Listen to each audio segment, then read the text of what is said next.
managed. It gets down to drivability, the drivers controlling these cars, but they're a little bit more difficult to pass than, say, a 360, which makes it hard to get an advantage in this group. And that's why drivers want to get in and have a fair shot at trying to win. They've got the sealed motors, no monkeying around with things.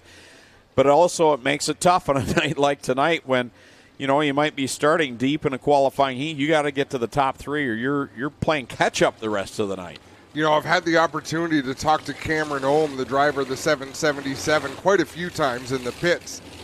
And he was saying, man, I always draw badly. So I'm always starting at the back of the heats, and it's hard to make up ground. Tonight, when their fate is in their own hands, he did just right. He qualified seventh. Well, he qualified seventh in his group, which means he is on the pole for heat race number 1. He finally gets the track position he's been looking for. It's like they may be waiting on, well, more than a few cars. Here we're missing 3. Ken Hamilton would be 1. John Verney would be another. And Adrian Staley, maybe? Yeah. Dave just came on the radio, said 20 seconds and we're going. So they will wait for them a little bit, but he's got to get this program underway. Big program here tonight, guys. How about this for the Crate Nationals tonight? We had one fan jump on board on Tuesday, throwing another $1,000 to make it $6,000 to win tonight. We had another fan grab me at the campground today, throw us another $1,000. So the Crates are now going for $7,000 to win tonight. Just got an email from another anonymous fan, said I want to give $500 to each of the first 3 places for the mini stocks tonight. He e-transferred that money. So the mini stocks, first, second, and third, now have an extra $500 coming their way. Guys, we've got some amazing fan support here at Osh Weekend. Man, you're not kidding. That's great to hear for the mini stockers here tonight. And with no points on the line, I mean, they've already made the decision to come and support this show, so good on them. They're going to get a little extra pay tonight.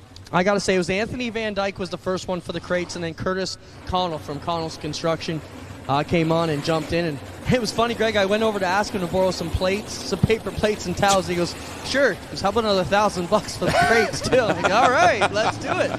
So then I went around looking for eggs and bacon, but I could only round up 1,000. Hey, I'd be happy if you found some eggs and bacon. Well, we had that already. Looks like the other drivers have made it. Adrian Staley, John Verney, and Ken Hamilton have made it to the racetrack. So the Mobil 1 white flag is out. We're ready to go green flag racing for the first time tonight. The Northern Crate Nationals. Cameron Ohm on the pole, and you've got the Brockville, Ontario Speedway champ for the past 2 seasons on the outside. The General Lee Latisseur will start in that second spot. But I think one of the most important rows to watch is the one right behind that front row. Wow. Couple of hungry racers. Ryan Hunsinger owned 52 RHR, driven by Matt Billings. The Mike Bowman owned 71, driven by Brent Bigelow. Last year, those 2 cars won the Friday and Saturday night crate races here. Billings won on Saturday night. Mike Bowman won in the 71 on Crate Nationals night. Green flag in the air. Lee Latisseur will lead them down into 1. Brent Bigelow quickly up to that second spot. Problem for Melissa Miller. She's able to gather it in. Cameron Ohm drops back to the 4th position on the opening lap. Coming down across the stripe.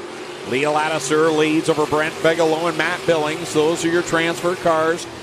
As we get into the early running of this, Cameron Ohm trying to keep those leaders in his sights. Had that up front starting spot, but those 3 drivers are so very fast. Lee Latisseur leading the way, easing down into the corner. Brent Bigelow a little bit quicker through the ends, but hasn't found the way around just yet. Don't get to see Lee Latisseur but once a year for Nationals weekend, and he's holding the pretty wheel right now. A veteran. By no means is he any stranger to winning races. Even though this isn't his home track, he's holding it down over Brent Bigelow. Really easing that car down into the turns, making sure to keep it steady. Brent Bigelow doesn't have an awful lot to work with there from that second position. 1, 2, and 3. All these drivers have family roots in dirt modified racing. Latisseur, Bigelow, and Billings as they come across the stripe. Halfway home, 5 in, 5 to go. And remember, the top 8 from passing points will go into the pole dash later on to set the front 4 rows starting positions. And as you can see right here, track position is very, very important. So far, everything's spread out. Not one battle on the racetrack. The closest one's the one we're watching, Lattiser and Bigelow. Bigelow's about a car length back. He'll draw up a little closer down at 1 and 2. But Lattiser, very good getting off the corner. Yeah, he eases down into the corner a little bit slower through the middle, but he's able to get back to the throttle, point it down the straightaway, and have a great run as we've got 2 laps to go. Beginning to catch the back of the field, and Melissa Miller right there in sights of the leader. Coming to the Mobile 1 white flag. Final trip around. Bigelow will try and do something. Had a little bit of a wheel hop down there in corner 4. He lost some ground. Last time down the back straightaway, Lattiser pulls down the backstretch, extends that advantage over Bigelow. He'll see the checkered flag in the air. Heat race number 1 goes to Lee Lattiser over Brent Bigelow.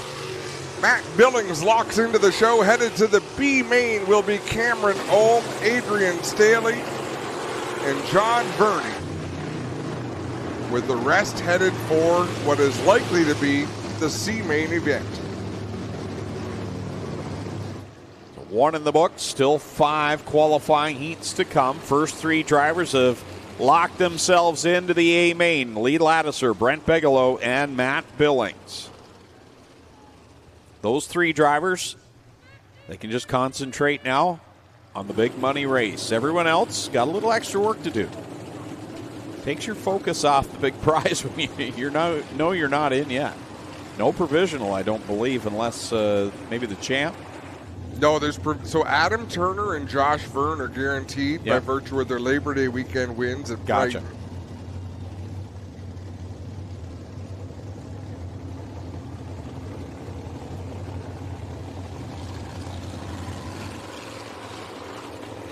Qualifying heat number 2 is going to line up like this on the pole from Beamsville, the 27. Nico Hansen to the outside from Waynefleet, the 72. It's Tanner Podwinski.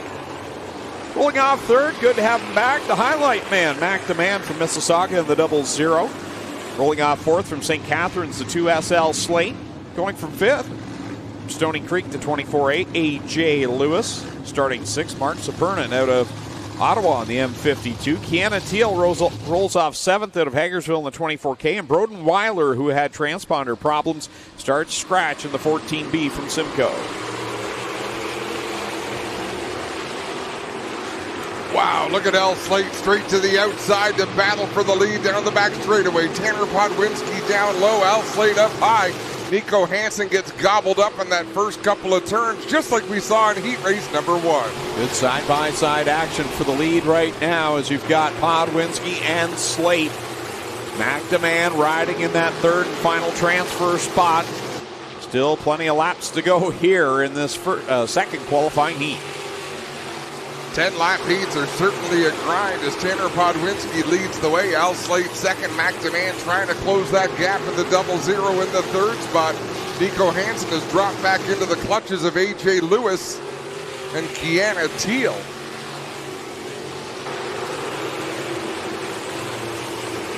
A.J. Lewis to the inside of Nico Hansen. That's a battle for the fourth spot. He'll take that position in turn number 2. He's got a long way to go if he wants to catch McDeman. Still got a number of laps, still 6 laps to go in this one, but that is a great distance between third and fourth. Out in front, Tanner Podwinski driving away from this one. Halfway home, Tanner Podwinski over Al Slate. And what a rough go it's been for Al Slate this year. Caught up in a few rough outings here this year. And am I not mistaken, he had a pretty swollen up ankle earlier on the week. I think I saw photos of it on Facebook. And I'll tell you what, I've rolled an ankle like that to where my foot turned black, and I don't know that I could have driven a sprint car for the next 6 weeks. It's all Tanner Podwinski, who had a great run last Friday night, had problems early on in the feature event, and rallied up to a top 10. He's showing the speed right now out in front over Al Slate and McDeman. Podwinski has had his moments as well this year where things haven't gone his way, and he's been involved in some skirmishes. Great to see him having a good run. A.J. Lewis has driven away from Nico Hansen, but he's got nothing for McDeman or anyone else in the top 3 out there. He's got to start setting his sights on the B main a little later tonight, or hope something up ahead's going to happen as the white flag is out on this heat.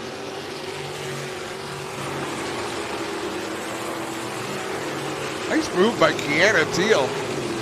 Throws a little slider on Nico Hansen down in turn number 3. A great job there. Checkers are out. Tanner Podwinski going to take the win. Al Slate second. McDeman third. They're locked into the A main. Then it's AJ Lewis, Kiana Teal, and Nico Hansen going to the B with Mark Supernet. Broden Weiler headed for the C main.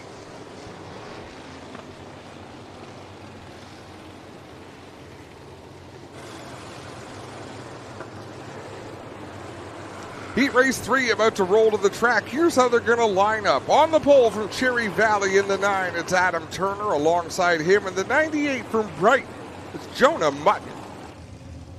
Starting third from Picton, the 87 is Andrew Hennessy. Rolling off fourth from St. Thomas, the 52 is Jesse Costa. Starting fifth from Baden, the 2 is Travis Hofstetter. Sixth from Rockwood, the 94 is Ryan Fraser. Rounding out the field from Harrisburg, the 14W is Greg Wilson.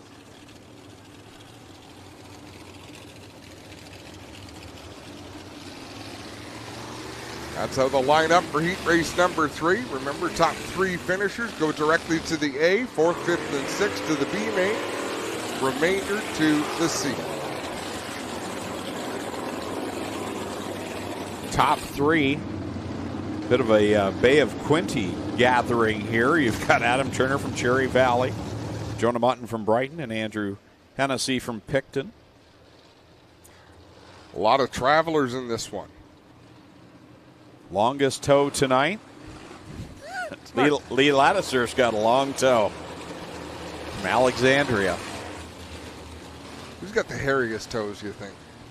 Is there a prize for that? I don't want to know. Wow. I don't know why we're always after the longest.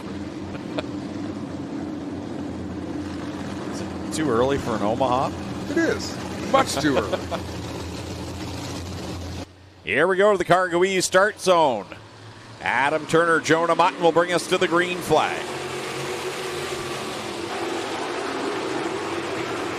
Side by side off of turn number 2 for the first time tonight. The inside pole got the advantage off the start of this one. Adam Turner going to lead the way off of turn number 4.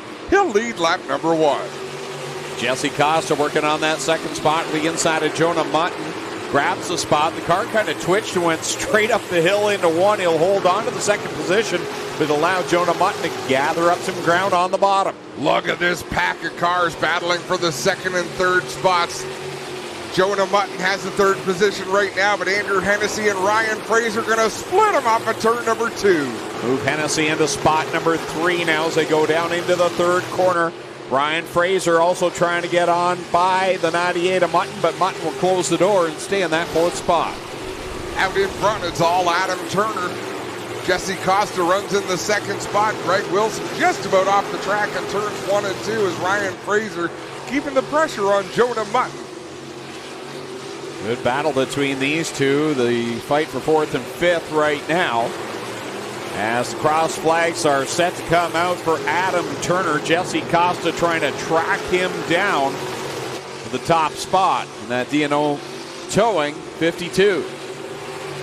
Andrew Hennessy comfortable in that 3rd spot. Behind him, it's about half a straightaway back to Jonah Mutton and Ryan Fraser battling for position. Greg Wilson struggling with the handle on that 14W at the back of this one.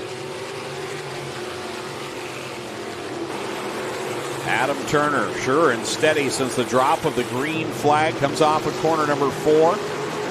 Continues to lead. This guy's gotten it done in almost every division I can think of in dirt racing right now. Down at Brockville, he's won in every division, I believe, down there except for the 358 modifieds, but he's got to win in every other class down there. A talented driver, much like Dad Paul Turner. He's kind of running a Brighton Speedway line right now, just sticking to the bottom of the racetrack. Anybody wants to make a move, they're going to do it on the outside. Watch him come off of turn number 4. Really pinches that car down. White flag is out. Costas closed the gap just a little bit. He's right there, but a car length off. A bit of a bobble in 2, though. That may cost him the shot. Adam Turner to the inside again off of turn number 4. He's going to take this qualifying heat. Jesse Costa comes home second. Andrew Hennessy rounds out the top 3. Jonah Mutton, Ryan Fraser, and Travis Hofstetter to the B main. Greg Wilson to the C. Guys, Adam Turner is one of the guaranteed starters for tonight. Was asking questions in the pits before this came out. Did he have to run all the events? Did he have to get through? He's looking pretty good right now.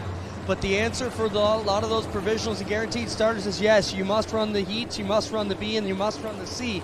If you don't make it, we will add you after the B. So those drivers will have to continue to participate. And Adam doing a pretty good job in his shot here to try and make it into the pole dash, guys. And if he needed to lean on his guaranteed spot, he was going to start no better than 25th.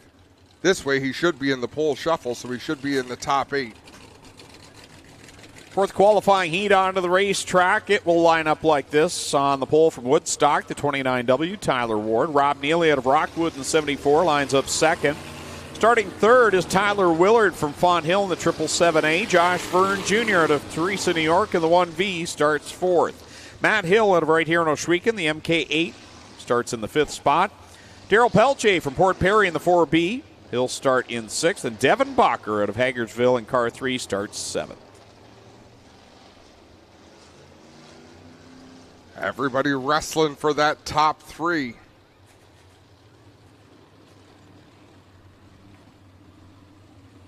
Carter Long in the flag stand shows the white flag. Next time out of turn number 4, we will set them loose. Rob Neely on the outside in that Radio Shuttle 74. Tyler Ward on the inside in that 29W, Great Lakes sponsored 29W. Don't look at who's on the pole in Heat 5. You might get a little nervous. I've been there already.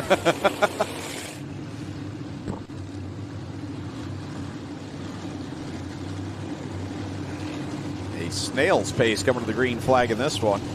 Tyler Ward, Rob Neely.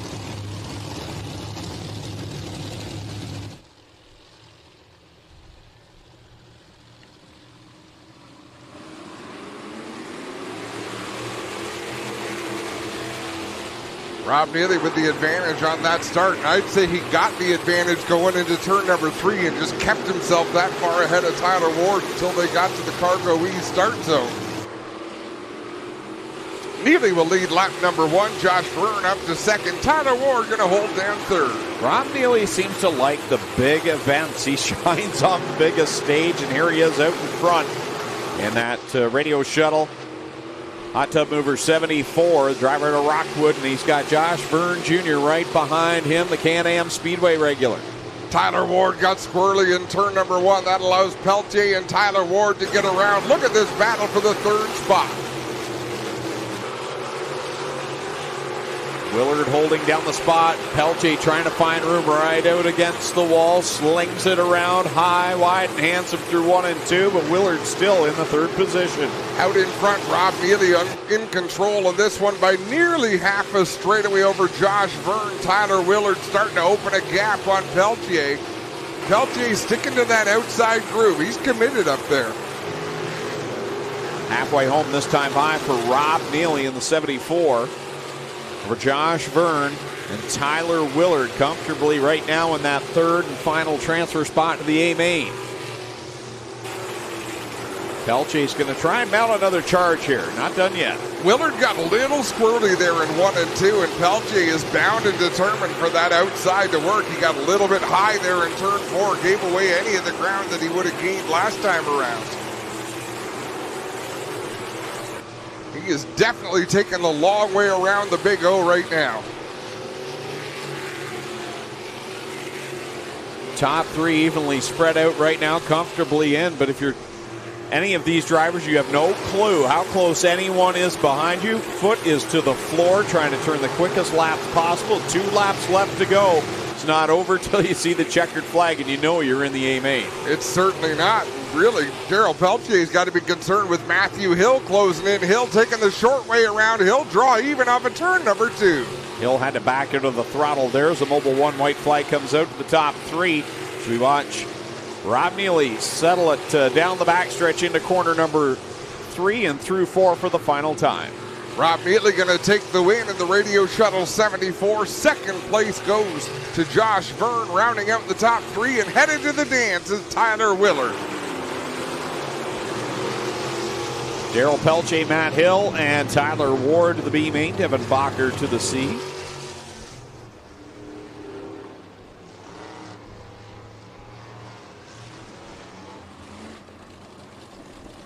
Heat race number 5 about to roll on to the racetrack, and here is how they're going to line up. On the pole out of Cambridge, the 44 is Connor Ross. Starting second from Brantford in the 88, Lance Erskine. Third in the 53 from Jerseyville, it's Logan Schwedick, and fourth from Waynfleet, the BS39 is Brett Stratford. Fifth out of Oswego, the 99 is Joshua Hill. Sixth from Oswego, the 28T is Cameron Thompson. Rounding out the field from Cortland, the 5 is Tom Palazzari. Just watched Chris Long pouring out the chalk line in corner number 4. If he offers you powdered donuts, don't take any, okay? Well, have you ever licked the start line? Well, now I'm curious. Is it sweet or poisonous? I'll let you go first. Chris puts the shoes cone out. He'd lick it. Is this why you've been fighting me for a finish line, Adam? Because it's made of sugar? Exactly. Exactly. I mean, that had to be the smallest bag of chalk I've ever seen, though. We gave you 4 pieces of chalk in a Ziploc bag.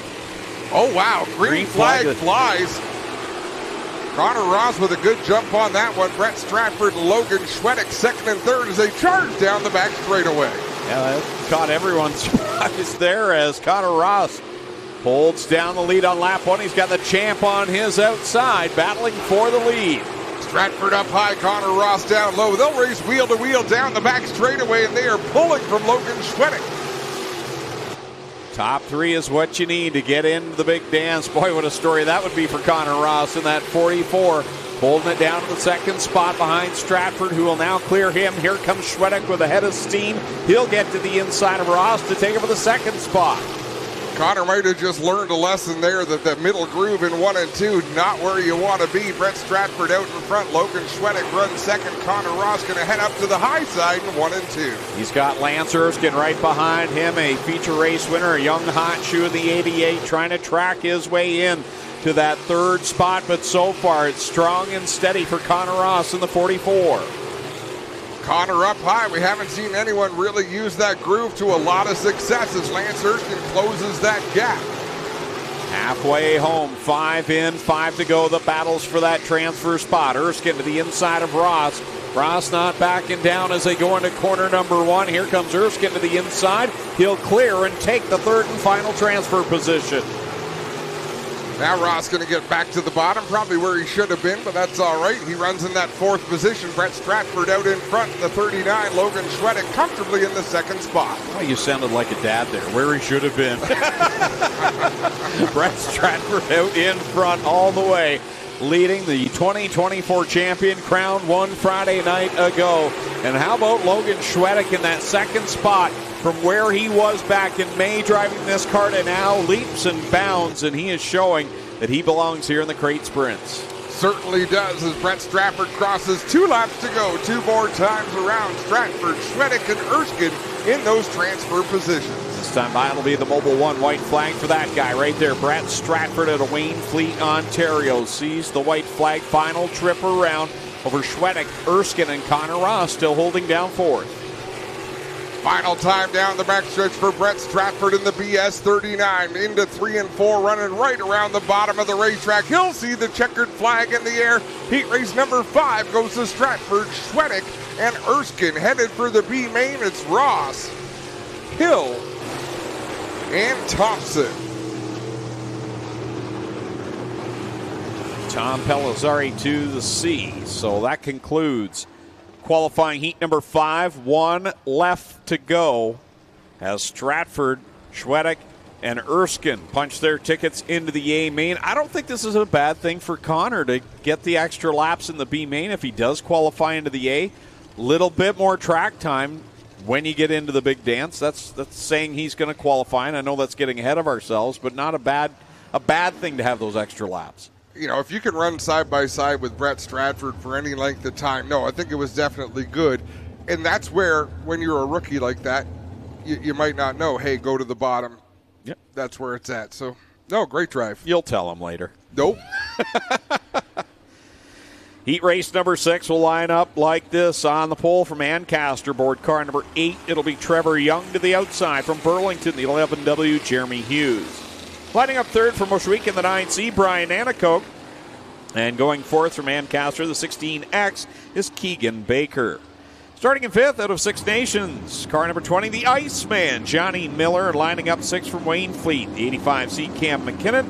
And going from the 7th spot from Gatineau, Quebec, in car number 93, Guy Goslin. Coming to the green flag through the Cargo Ease start zone. Final qualifying heat for the crates. Oh, boy, things got skinny there as Jeremy Hughes turned left with Trevor Young right there on the inside. Now Keegan Baker up the inside. It is go time here in these qualifying heats. That got scary down in 1 and 2 the first time around. Jeremy Hughes has had a handful, even in time trials earlier. I noticed with the 11W, that car seemed to be a little bit on edge for him. Look at this battle for second and third. The 2 transfer spots, and one will be on the outs. Trevor Young in that Al Banyard tribute scheme in the number 8 right up the top of the racetrack. He's got to lift a little bit. Big passing points here for the Iceman. Johnny Miller started 5th. He's up to 2nd, so that'll bode well for him. Not only is he in a transfer position, but picking up those passing points on the night. Maybe get himself towards the pole dash here if he can get up there. Trevor Young working over Cam McKinnon on the inside. He'll make that pass on the 85C, take on the 3rd spot. It's all Keegan Baker out in front. Boy, it just gets better and better each and every week. 2 laps left to go for the 16X over the 20 of Johnny Miller. And right now the battle to watch is that 8 in the 85C, and Trevor Young overcooked corner 2, and that may have cost him a chance to transfer. Cost him a little bit of ground. Still a few laps to go. 4 laps remain, so he's got time if he can get things under control and find a better groove. But Cam McKinnon seems to have gotten comfortable out there, running a couple lanes off the bottom of the racetrack in that 85C. Johnny Miller might be cutting into the lead here. We'll have a look as they cross the start-finish line. Yeah, cut 0.3 of a second off, running out of time. But Johnny Miller, the faster car right now. Johnny struggled in qualifying, didn't make it into the invert in that 20, and he's been one of the hot shoes this season as we've got 2 laps to go.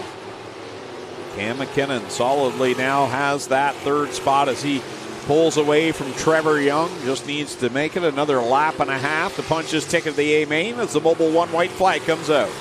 Keegan Baker down into turn number 1 for the final time down the backstretch. There is some slower traffic, but I don't think he'll have to contend with it.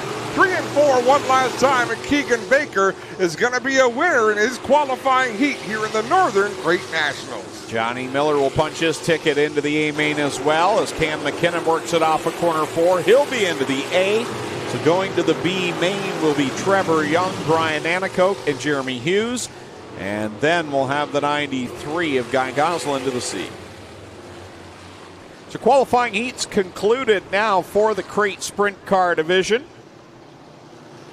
We've transferred our first 18 cars into the A main. Next up, mini stocks onto the racetrack for their qualifiers. Here's how they'll line up for qualifier number 1. On the pole from Chippewa in the X is Jeremy Cooper. Alongside him from Dundas in the 15, it's Emma Norris. Starting 3rd from St. Catharines, the 0 is James Marshall. And starting 4th from Linden, the 11E is Jeff Elsliger. Starting 5th from Burlington, the 76 is Sean Taylor. Starting 6th from Dundas, the 46 is Tim Norris. Starting 7th from St. Catharines, the 4A is Mason Anderson. Starting 8th from Hagersville, the 23 is Dusty DeBoer. Starting 9th in the 1A from Brantford, it's Ashton Dickey. Starting 10th from Niagara Falls, the 5K is Ken Hare. 11th from Caledonia, the 21X is Mark Bazine. And 12th out of Caledonia, the 265 is Mike Evers. 24 cars on hand tonight. No points on the line. We've wrapped up the championship, and Julian Hills will be in the second qualifier. Locked up that championship, but a good field of cars. Everyone will transfer to the feature tonight. And the green flag out for the first of 2 qualifiers. Emma Norris struggling to get up to speed, Clint. I just want to make it clear, top 4 will redraw tonight for the Thunders and the Minis out of each qualifier. Top 4.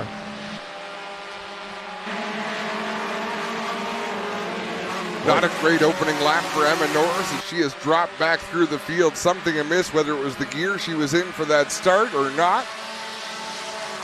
3 wide mid-pack right now. Been a wild opening to this qualifying heat.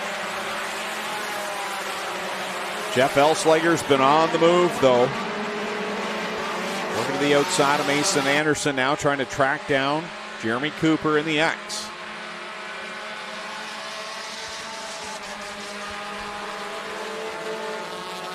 Jeremy Cooper out in front, Mason Anderson, Jeff Elslager, 3 of the faster cars all season long. They're out in front of this qualifying heat. The 23 is Dusty DeBoer, and he has just cleared traffic. See if he can catch up to our race leaders. And remember, he's in a new car tonight after last week. His car caught fire in the qualifying heats. Tried to get in using a different car through the B, did not transfer. That hurt his point standings, but nonetheless, Dusty back. That blue 23 tonight as Mason Anderson leads Cooper into the corner. Cooper works the bottom. Oh, contact. At the stripe, it's Mason Anderson by a Chucky. Over Jeremy Cooper. Cooper down low, trying to keep his car down low. Jeff Elslager right behind them, looking to make this a 3-car dance in the front of the field. Mark Bazine has come from the 11th spot, and he's racing side by side for 4th with Dusty DeBoer. Really got sideways off of 4 that time. DeBoer takes over the 4th spot. Out in front, Mason Anderson with the lead, but look at Jeremy Cooper closing that gap as they exit turn number 2 down the back straightaway. 2 laps left to go, this time by Mason Anderson with a big twitch in the back end of the 4 off of corner number 4. Cooper's going to go to the outside of him this time through 1 and 2. Cooper up high, Jeff Elslager up high, Mason Anderson running the low groove in that white number 4 in the front of this one. And Dusty DeBoer has arrived on the scene. He's closed the gap quickly on these top 3 as the Mobile 1 white flag is out. Now that he's there, what can he do with these race leaders? He looks to the inside of Jeff Elslager, but Elslager pulls him off of turn number 2. The leader's down the back straightaway for the final time. Mason Anderson cruising through 3 and 4. Will work it off the corner to the checkered flag and the qualifier win over Jeremy Cooper. Jeff Elslager and Dusty DeBoer, those drivers will go to the redraw over Mark Bazine, Ashton Dickey, Ken Hare, Sean Taylor, Mike Evers, Tim Norris, and Emma Norris.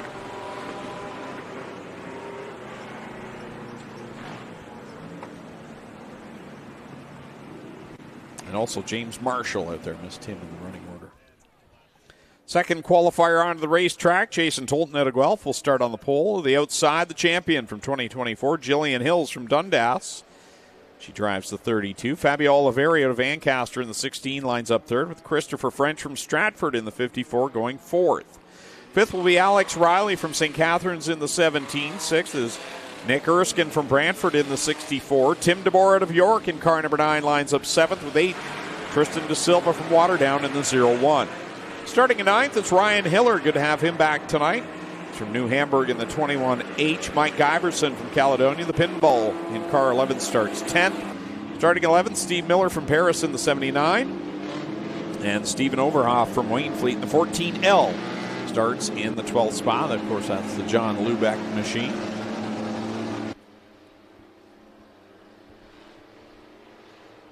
Heading to the Cargo Ease start zone. Green flag is in the air on mini stock qualifier number 2. Jillian Hills crowned champion last Friday night without a feature win throughout the year. So how would she like to cap it off tonight and get a non-points win? Now the pressure's off. Maybe she can get that checkered flag. Jason Tolton down low, Jillian Hills up high. They'll race door to door off at turn number 4. Who's going to lead lap 1? It's going to be Jillian Hills. Down into corner 1 they go another time. Oh, French with a bobble up in corner number 1. He'll woe things up and get it into the pit area. So Christopher French done in this qualifier. Out front is Jillian Hills. Tolton hanging on to that second spot, but he's got Alex Riley putting the pressure on to the inside. Tall Jillian Hills side by side. Tolton and Riley. Riley the runner-up in the standings in 2024, and that 17 machine. 3 feature wins, but couldn't match the consistency of Jillian Hills, and that cost him a shot at the title here.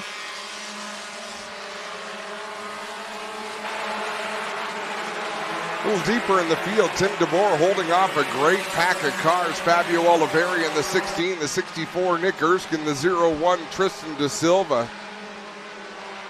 Some of the hot talent here at Oswego Speedway, and it's a battle for the 4th spot. Again, top 4 will redraw, so Tim DeBoer is in the final redraw spot. All cars qualify. Nick Erskine trying to catch that 9 of Tim DeBoer and get up there into the top 4. He's had a rough season, point leader before he absolutely destroyed his car at Humberstone mid-season, and then kind of pieced together a few races in a backup car. Got this one built, had some good strong outings, but for Nick Erskine, boy, got to be bittersweet the way things were. Tough season for sure. Character building season as we've got 2 to go in this qualifier. Boy, Jillian Hills running away with this one right now, showing all sorts of speed. She made a beautiful pass last Friday night off of corner number 2 in the final lap and put herself ahead of a big group of cars that included that car, the 17 of Alex Riley. And really, it's probably what sealed the deal for her in that championship. If she had ended up at the back of that clump of cars and Alex Riley in front, he may have been the champion. It was that tight a points battle. So down the back straightaway for the final time. Jillian Hills by more than half a straightaway over Alex Riley. You see the fireball out the exhaust as she lifted into turn number 3.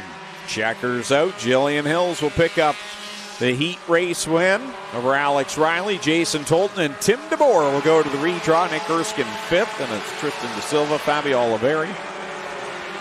The pinball, Mike Giberson, Ryan Hiller, Stephen Overhoff in the 14L, and Steve Miller completes the running order. Up next, it's the 360 sprint cars. Their heat races are going to be 8 laps in distance. The top 30 in passing points out of the heat races will make it to tonight's twin 15-lap features. Everybody outside of the top 30 will load up and hope for better tomorrow night. Heat race number 1 going to line up like this. On the pole from Lima, Ohio, the 71H is Max Stambach. Second in the 84 from Picton, Tyler Rand. Starting third from Grand Island, New York, the 21K is Kyle Phillips. Set to roll off fourth from Oswego, the 77T is Tyler Paulus. Starting fifth, he just won the SOS feature at Merrittville last Saturday night from Scotland. The 87X is Sean Evans. Starting sixth from St. Pete, Quebec, the 3G is Dale Gosselin. And rounding out the field from Scotland, the 47X is Dylan Westbrook.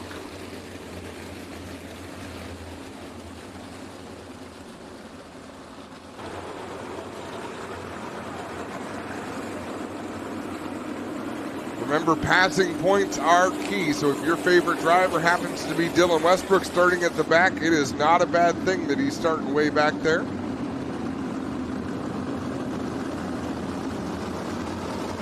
More opportunity for more passing points, Greg.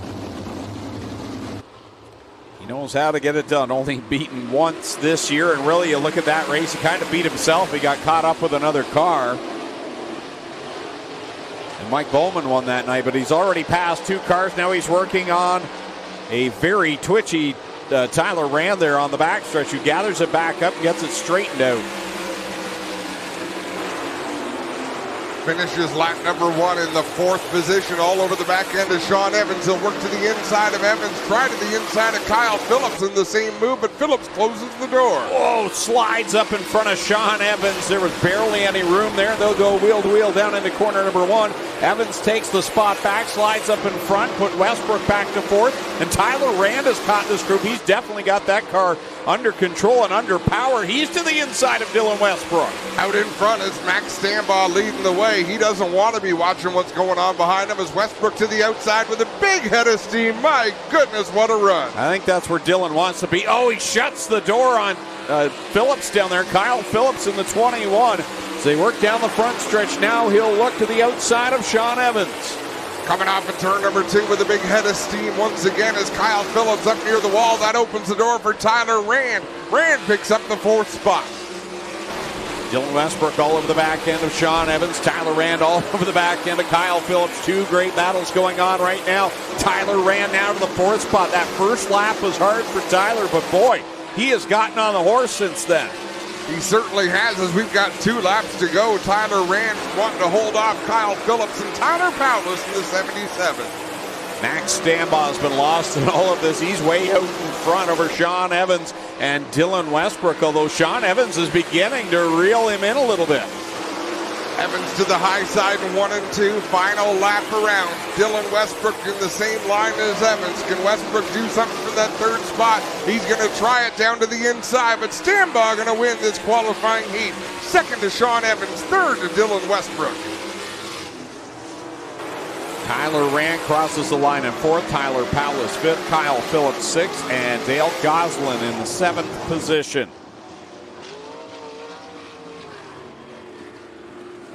With all those moves for Tyler Rand, unfortunately for him, the problem is that he started in the 2nd spot. So although he made some passes to get back up to 4th, that's not going to bode well for him. Kyle Phillips lost some spots, but Sean Evans and Dylan Westbrook were the big movers there.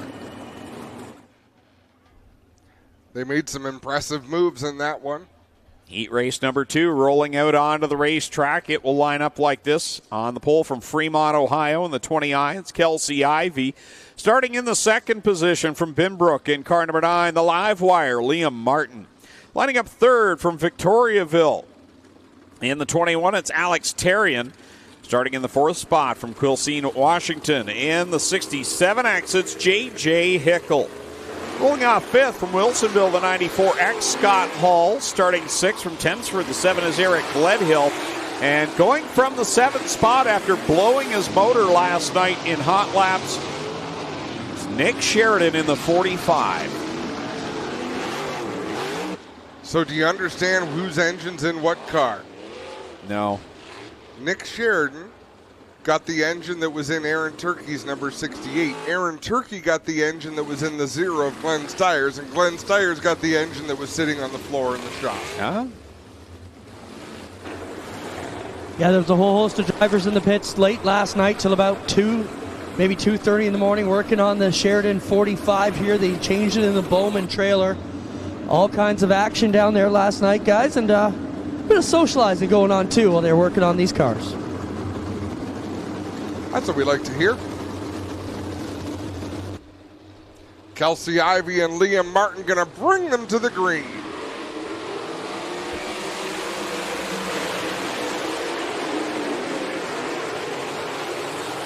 Liam Martin right to the outside, trying to find room to the outside of Kelsey Ivey. Couldn't find that going into 3. Alex Terrian moves to the top spot, but here comes Ivey back to the outside across the stripe. Kelsey Ivey has been, we've talked about her the last couple of weeks. She's made some visits up here and really running well. So is Nick Sheridan in that 45. My goodness. Nick Sheridan from the back of the field working his way up to 2nd. Shuts the door on Liam Martin, holds on that 2nd spot. Here comes Martin around the outside, trying to make the pass. Look at the power off the corner for Sheridan. Alex Terrian out in front. Liam Martin retakes that second position on the high side. They're trying to close in on the race leader, Nick Sheridan, with some huge passing points in this one. Sheridan keeping down to the bottom in that 45. Here comes J.J. Hickel. And I thought he was going to run out of room, but Sheridan got up to speed off the corner, stays ahead of him. Out to the wall goes Liam Martin. That allows Sheridan to go back by. Now he'll move up a lane to the outside of Alex Terrian as they come off of corner 4. Woo. Nick Sheridan shoots into the middle of 1 and 2, slides up the racetrack, nowhere for Liam Martin to go. Here comes J.J. Hickel. What a race we're having at the front of this one. 2 laps left to go. Sheridan at the line is going to be the leader over Terrian, and then it's Martin and J.J. Hickel as they work down in 1 and 2. Hickel to the bottom. He's going to get 2 spots for 1. Alex Terrian going to cross him over, head to the bottom of 3 and 4. White flag is out one more time around. Mobile 1 white flag out. It's all Nick Sheridan. Now he'll power down the backstretch into corners 3 and 4 with Hickel trying to track him down. Final time off the 4th turn. Nick Sheridan going to take the win. Hickel in second, Terrian third, Liam Martin fourth, and it's Eric Gledhill, Ivy, and Scott Hall. Wow. What a drive. Do you think Nick got enough passing points? I was going to say, and that's the motor nobody wanted. Right? Wow. Wow. Nick is wishing it's tomorrow right now, I'm thinking, guys, because that would have been a heck of a run.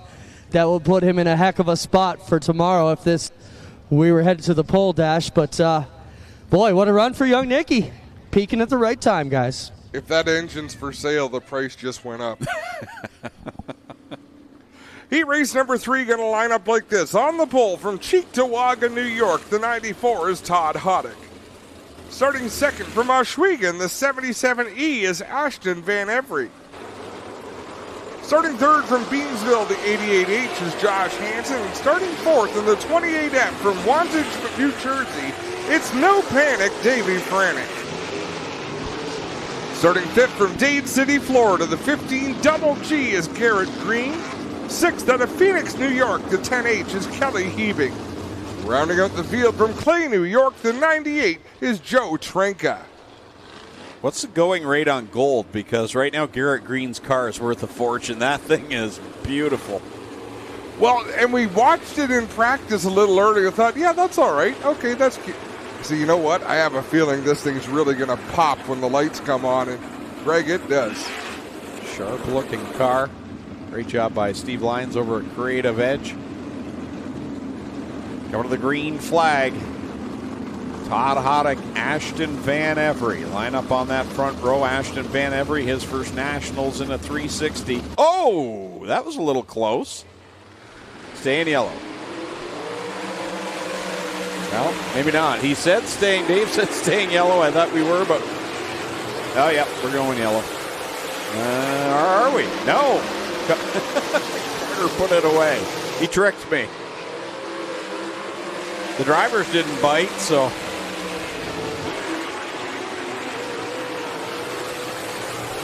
I'm not sure if that went over the one-way or. If it did, no one heard him. They talked about calling it back over the officials' radio when they got to 2. Dave said, I'm going to leave it. We got problems in 1. Garrett Green goes around, collects Kelly Hebing along the way. And they touched wheels again. I didn't realize there was a second.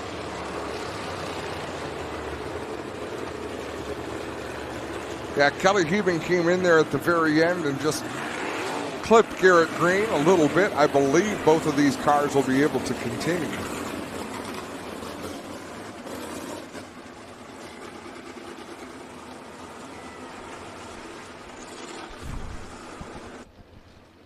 We'll have a look at the replay. It'll be way over to the right side of the screen. Just at the very end, Kelly Hebing clipped the 15 of Garrett Green. Clinton Jeffries on the scene. Yeah, the green car's got a problem. It's got a bent rim here, guys. The rim took a shot, and this is a gorgeous car. But we'll get you a look at it here. It is punched in, still holding air, but you can see the rim is out of place here. So that'll be it here. They do not get their 2 minutes in the work area for the qualifying heat race, so green will have to take it back to the pits.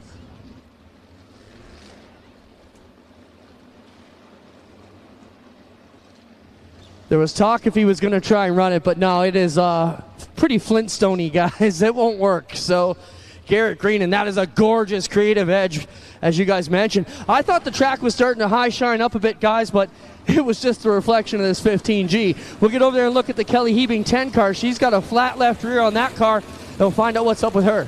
That Garrett Green car, the way it was rolling, I swear that's the shopping cart I get every time I go to the store. Ba-boom, ba-boom, ba-boom. Kelly Hebing's got problems with, looks like possibly the drag link here on the car. No, it's a rear radius rod has come off here, the rear end, guys. This would connect here. Flat left rear for Kelly Hebing. Tough break for her return to the Big O. She's thankful it's tonight and not tomorrow. They can get that one repaired. I love the old school look on that car with the white bars and the blue body panels. Just, that's nice. Vintage look. That is a cool looking car. Hey, look, it's sponsored by you, Greg. Krabby's, yeah.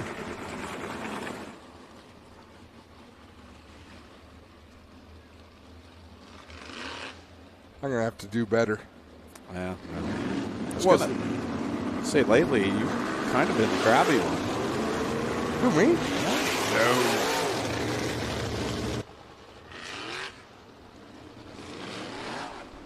So on that initial start, there was contact between Van Every and Hoddick, both up in corner number 3. And then when they took the green flag, there's another wheel hop there. They all stayed clean and green.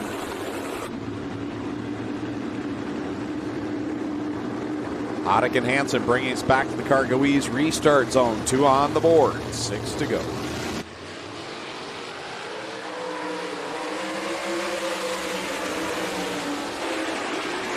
Josh Hansen trying to work on Todd Hoddick for the lead. Hoddick with a great launch off the bottom of turn number 2. Here comes Joe Trenk on the outside. What a move he made on Davey Franick. It almost was a bad move and sent him over, but great move by the 98. The driver to Clay, New York, working to the outside of the 88H of Josh Hansen.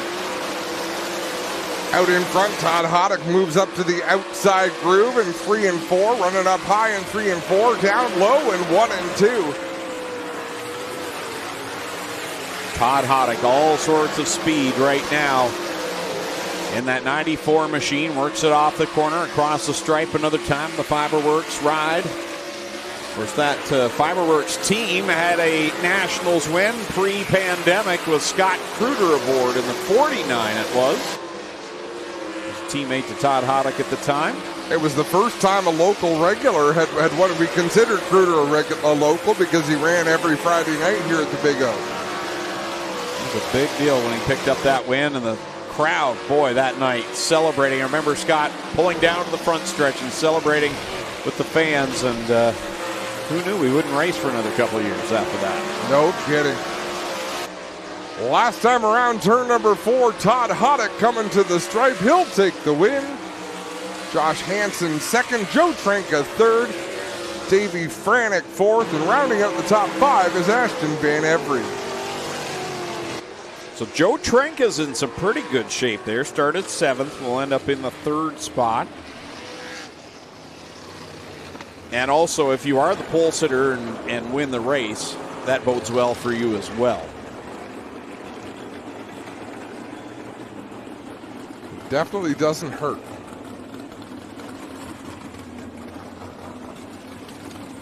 Heat race number 4 set to come out onto the racetrack.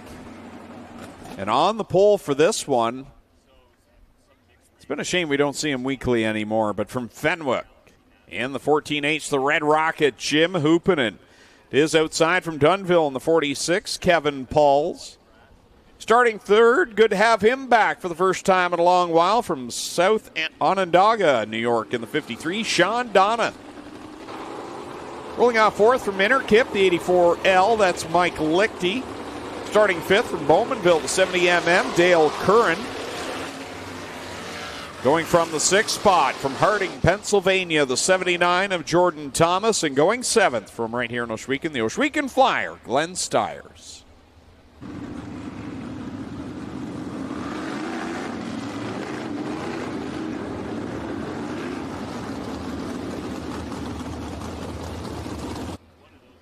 To get the lineup sorted out, 1 to go signal going to be given from Carter Long as he waves that white flag.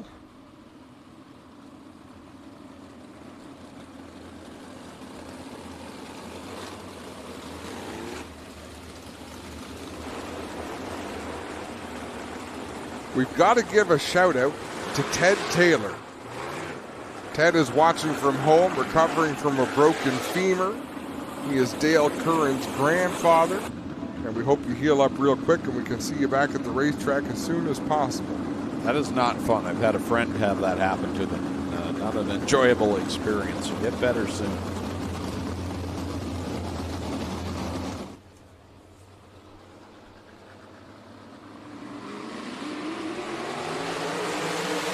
Off we go into corner number 1. Jordan Thomas wasting no time. Up to the 4th spot. He'll commit to that outside in 3 and 4. Swing around the high side of Kevin Pauls and set his sights on Hoopanen and Donovan. And here he goes off of corner number 2, trying to get around Hoopanen. Ran out of real estate up against the wall. Here he comes, though, with another shot off of corner number 4. Across the strike, Thomas to the 2nd spot. Jordan Thomas using that high line to perfection out there, but Sean Donna's pretty sporty on the inside. Mike Lichty goes around, does a full 360. Keeps the car going. That'll bring out a yellow flag. Lichty and 360 is hard to say quickly, isn't it? A little bit. A little bit. All the words start sounding the same. Already called to double it back up. Sean Donna, Jordan Thomas. Thomas started back in the 6th spot, already up to 2nd. Sean Donna started in the 3rd position. He leads this race.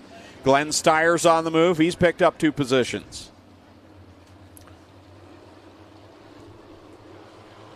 Two laps complete, 6 laps to go. We're back under green. Boy, Thomas is so good around the top here. Whoa, comes so close to the backstretch wall as well. Sean Donovan showing how to get it done on the bottom, though. A couple of different grooves. Jordan Thomas going to lead lap 3. Started 6th to the lead, but Donath fights back on the bottom. Good battle here. One driver from Pennsylvania, that's Jordan Thomas. New York State driver Sean Donath in the 53.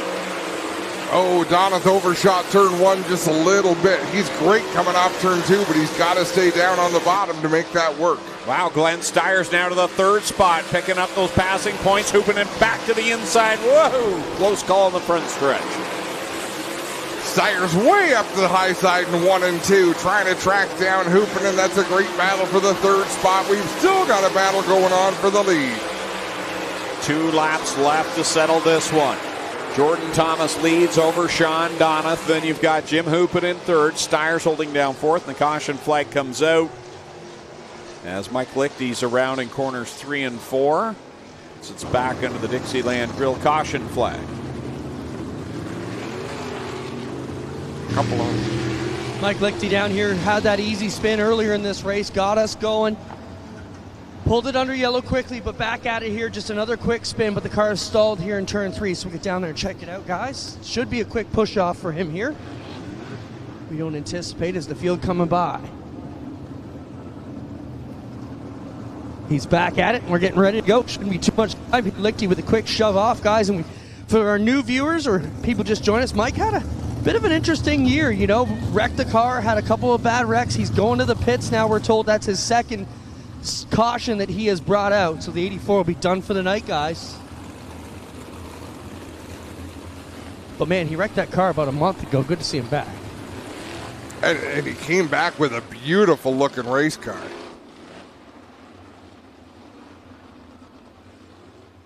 Coming back to the green flag at the Cargo Ease restart zone. Jordan Thomas is the control car in the 79. Driver to Harding, Pennsylvania. Winner recently down at Wheatsport Speedway.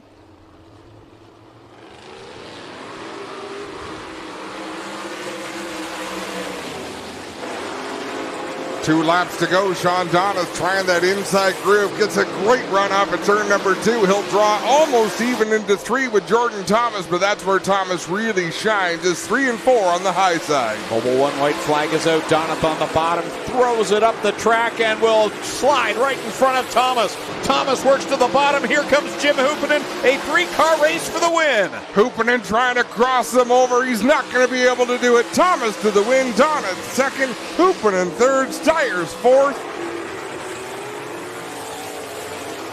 Dale Curran fifth. Kevin Paul sixth.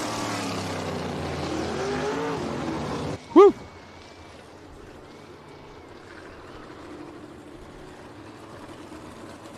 Wait till tomorrow night, the qualifying heats.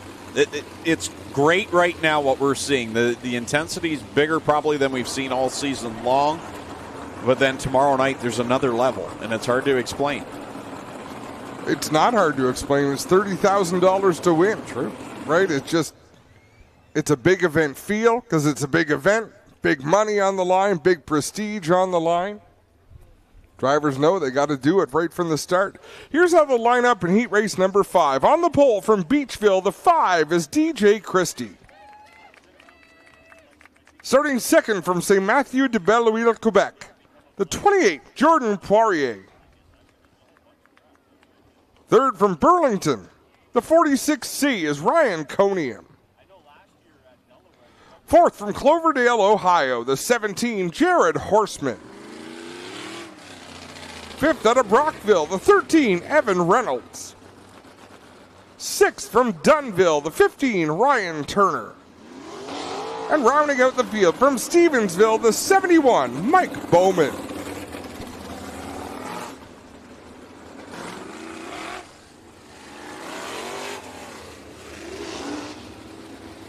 What a qualifying heat.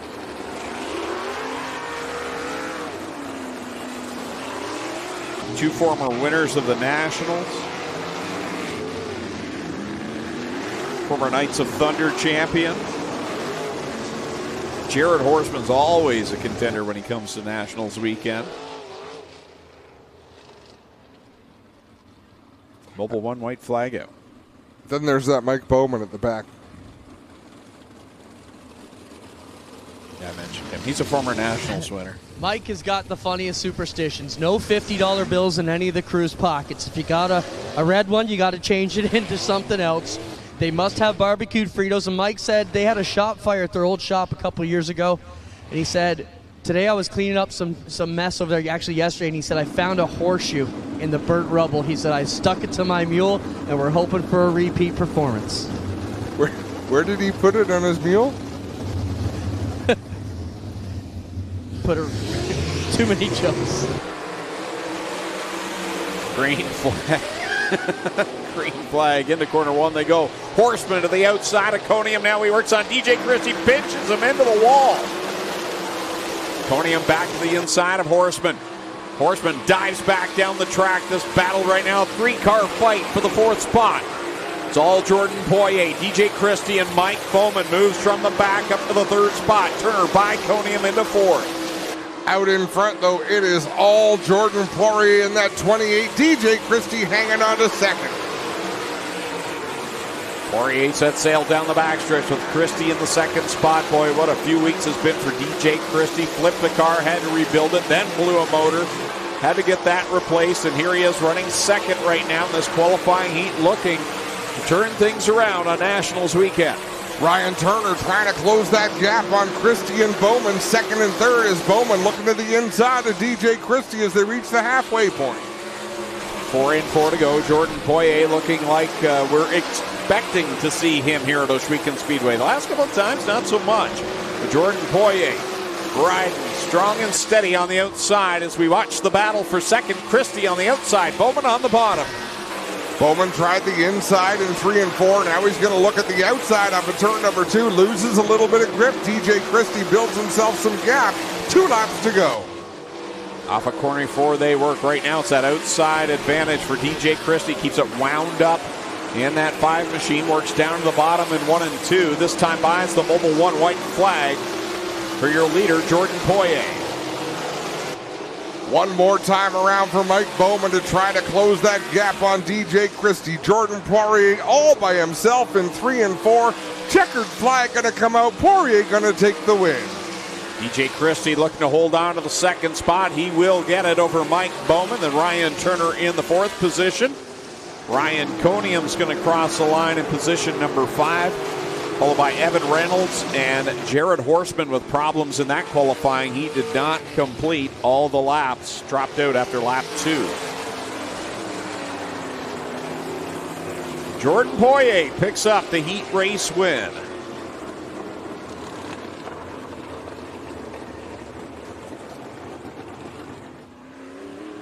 Former Knights of Thunder champion. That feels like it was so long ago, but it really wasn't. Right?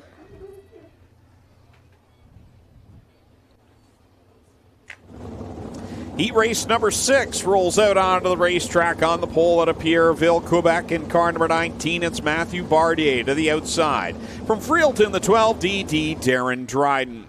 Starting third from Brewerton, New York, in car number 87, it's Racing Jason Barney. And his outside going fourth from Tilsonburg, the 17X, Corey Turner. Lining up fifth from Moshweek in car number 68, that is Aaron Turkey. And going from the 6th spot from Portland, Michigan, in the 85, Double D, Dustin Daggett. We got a couple of double Ds in this one. Darren Dryden, Dustin Daggett. I point out all the important things. Okay? Just leave that to me. Thanks, Adam. You're welcome. This segment was brought to you by the letter D. D.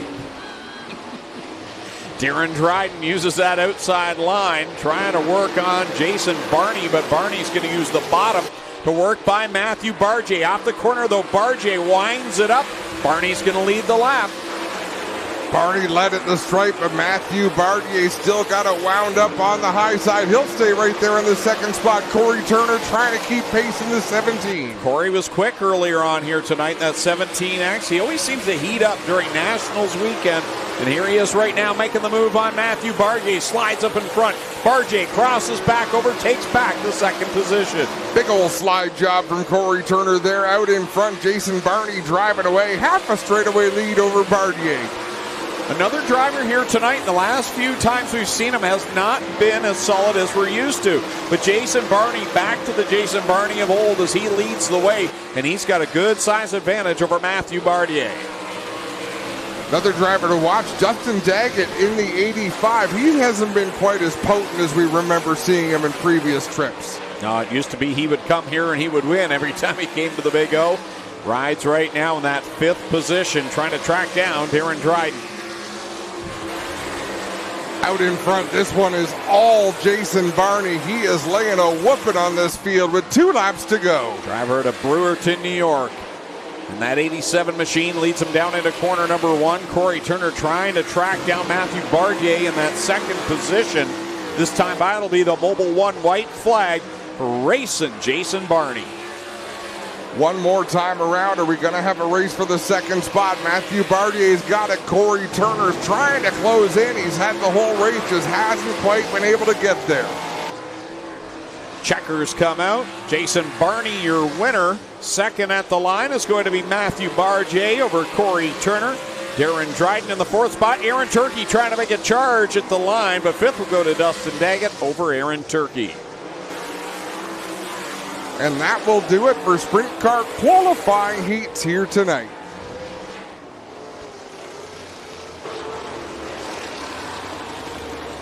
Jason Barney picking up the win in car number 87. As we get ready for the Middleport Mechanical Thunderstocks, 26 cars in attendance tonight. Qualifier number 1 rolling out onto the racetrack. Here's how they'll line up. On the pole from Hagersville, the 93K is Mike Lazinga. Starting 2nd from Jerseyville, the 19 is Kevin Tate. 3rd from Hagersville, the 49 is Dave Bailey. 4th from Port Colborne, the 1J, Jason Fontaine. Starting 5th from Brantford, the 13 is Casey Huffman. 6th from Morpeth, the 5G is Gord Grant. 7th from Tilbury, the 17W is Travis Whittle. 8th from Parts Unknown in the 93F, Calvin Fox. Starting 9th from Caledonia in the 55, it's Mikey Bobby, Mike Thorne. 10th out of Belleville, the 17, Ethan Humphrey. 11th from Caister Center, the 41 is Adam Plazik. 12th from Merlin, the 21 is Spencer Smolders. Rounding out the field from Port Robinson, the 108, Zach Bleach.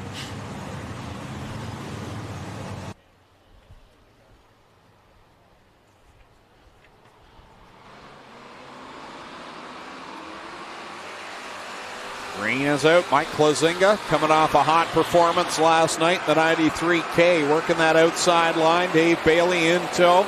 Jason Fontaine, good to have him here this weekend. Not a regular runner on Friday nights. Yeah, always good. If you're going to have a big Thunderstock event, you got to have the Fawns.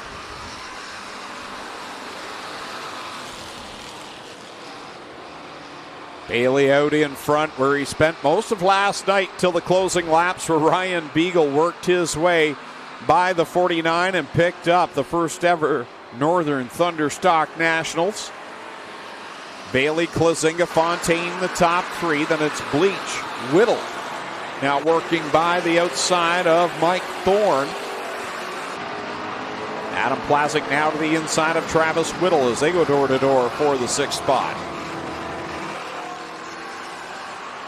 Look at that pack of traffic from 4th on back. Bleach has the spot. Thorne swings to the outside down into turn number 1. Klazinga working the outside again, gets by Fontaine down the backstretch. Fontaine will dive in deep in corner number 3. They continue to battle side by side. Off the 4th corner. At the line, it's going to be Fontaine, I believe, in that 2nd spot, yet just by a nose over Mike Klazinga. Klazinga up high, which is where we're used to seeing that 93K, keeping that car twisted and hammered down. Halfway home now for Dave Bailey over Fontaine and Klazinga. Then you've got Bleach in the 108, the 55 of Mike Thorne. Spencer Smolders right behind him. Klazinga still keeping that car wound up, trying to close in on Jason Fontaine. He'll drive it down into 3 and 4, pitch it sideways. It's spectacular to watch. It's just not quite as fast as Jason Fontaine. Dave Bailey working down into corner number 3, about to catch some slower traffic. Kevin Tate driving the 19, normally piloted by Kyle Wirt. Kyle last night was the Hard Charger winner and picked up the Larry Gartley Memorial Award for the Thunderstock Nationals. So congratulations go to Kyle Wirt, and a good charge back after being off a couple of weeks with concussion symptoms, and coming back with that Hard Charger award bode well for Kyle Wirt. Dave Bailey is stomping them in this qualifying heat, out in front by a full straightaway over the Fawns. Mike Klazinga has given up the ghost on running the outside. He is now down to the bottom of the racetrack in the tire tracks of Jason Fontaine. Mobile 1 white flag is out. One more trip around for Brewster Baker, Dave Bailey. Fontaine solidly in 2nd over Klazinga. Bleach and Thorne. Bleach started back in the 13th position, has worked his way to 4th, trying to close the gap on Klazinga, move into the top 3. Final time off of turn 4. Dave Bailey going to take the win. Who's going to come home 2nd? It's going to be Jason Fontaine. Mike Klazinga finishing 3rd. 4th is Zach Bleach, then Mike Thorne. Spencer Smolders, Calvin Fox, Travis Whittle, Ethan Humphrey, and Adam Plazik.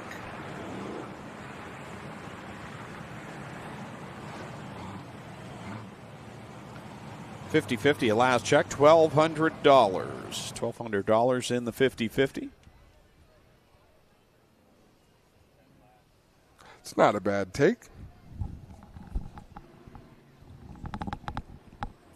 Second qualifier onto the racetrack. Kyle Andrus out of Hamilton, the 43 on the pole to the outside from Hagersville, the 23, Trevor DeBoer. Starting 3rd, Brock Gregory in the 26 Jeep. Ben Cameron from Tilbury in the 18 rolls off 4th. Starting in 5th from Belleville, car 0, Tyler French. Going 6th out of Oshwegan, the 1B is Brando Green Steyrs. The champion and the winner last night of the Nationals starts 7th from Vittoria, the 84RK, Ryan Beagle. Kyle Gregory from Trenton in the 01 starts 8th. Going 9th is Nick Cameron from Tilbury in the 81. Carson Thompson from Petroleum, the 77, starting in the 10th spot. 11th is Go Fast Teeple in car 11. He's from Thorold. Jim Lampman aboard the 97 that Ron Logie drove last night to a top 3. He's from Caister Center. Logan Ferguson from Caledonia has got the 88L repaired after damages last night. He runs from the 13th spot. And how about Jim Lampman in that Ron Logie 97? He's putting it right up in the top 5 in the first lap. Like he was shot out of a cannon from turn number 4. The C's part right in front of him. He'll move to the inside of Gregory and take over the 4th spot now as he's working to the outside of Brock Gregory in the 26. Now that lane blocked by Kyle Andrus. And I mean, the pressure's on Jim Lampman because Ron Logie down in Victory Lane last night when he finished 3rd kind of passed the baton but said, hey, you got to do what I did. Yeah, I love it. And he's doing it right now. He certainly is. Up there battling with Brock Gregory for the 2nd position after starting much deeper in that field. Carson Thompson goes around in corner 2, and that may put us under the Dixieland Grill caution flag. Yes, it will.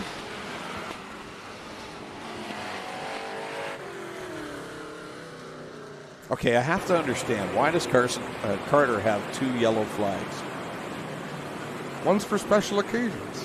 He's got this one he's using right now. That's the traditional yellow. And then he's got one that's just like Elliott's down here, this bright neon yellow one. He's got one of each. So is one for sprints and the other for, I don't know. I think it depends how spectacular the yellow is. Why does that matter to me? I have no clue, but. Because when we sit up here and talk about car races, you run out of things to talk about. Well, there's that. And if you sit up here waiting for your announcing partner to say something intelligent or conversation worthy, well, you might as well hold your breath. I always hold my breath around you. That's fair. Back to the Cargo East restart zone. 3 on the board. 7 to go. Jim Lampman looking to continue his march towards the front.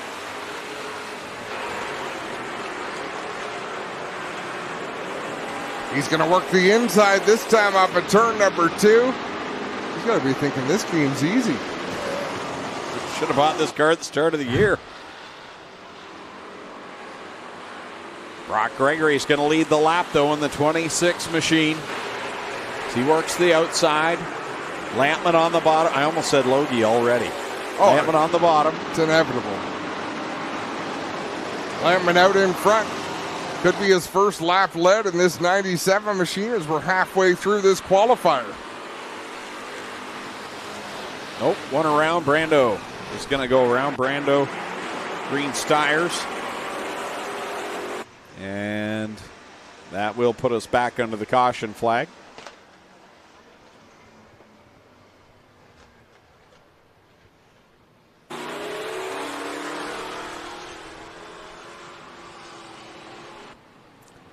Five complete, 5 to go. Waiting to see if, Brando finds reverse. Backs up from his position.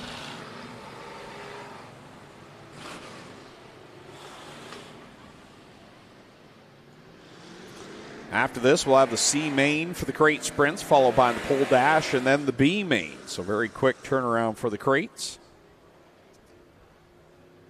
Take a very brief intermission before we start A main racing.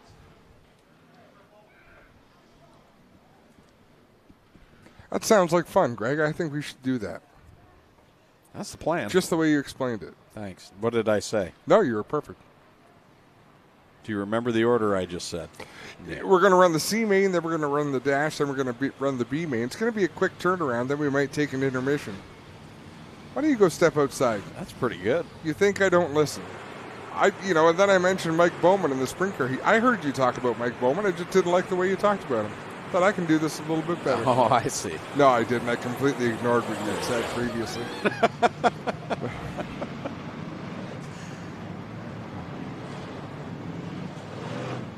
I used to notice when you did that to me, and then I realized he doesn't care. Do you know how many times I turn on my microphone to say something intelligent? I think, did they just say that while I had my earphones off? And sometimes you're absolutely right.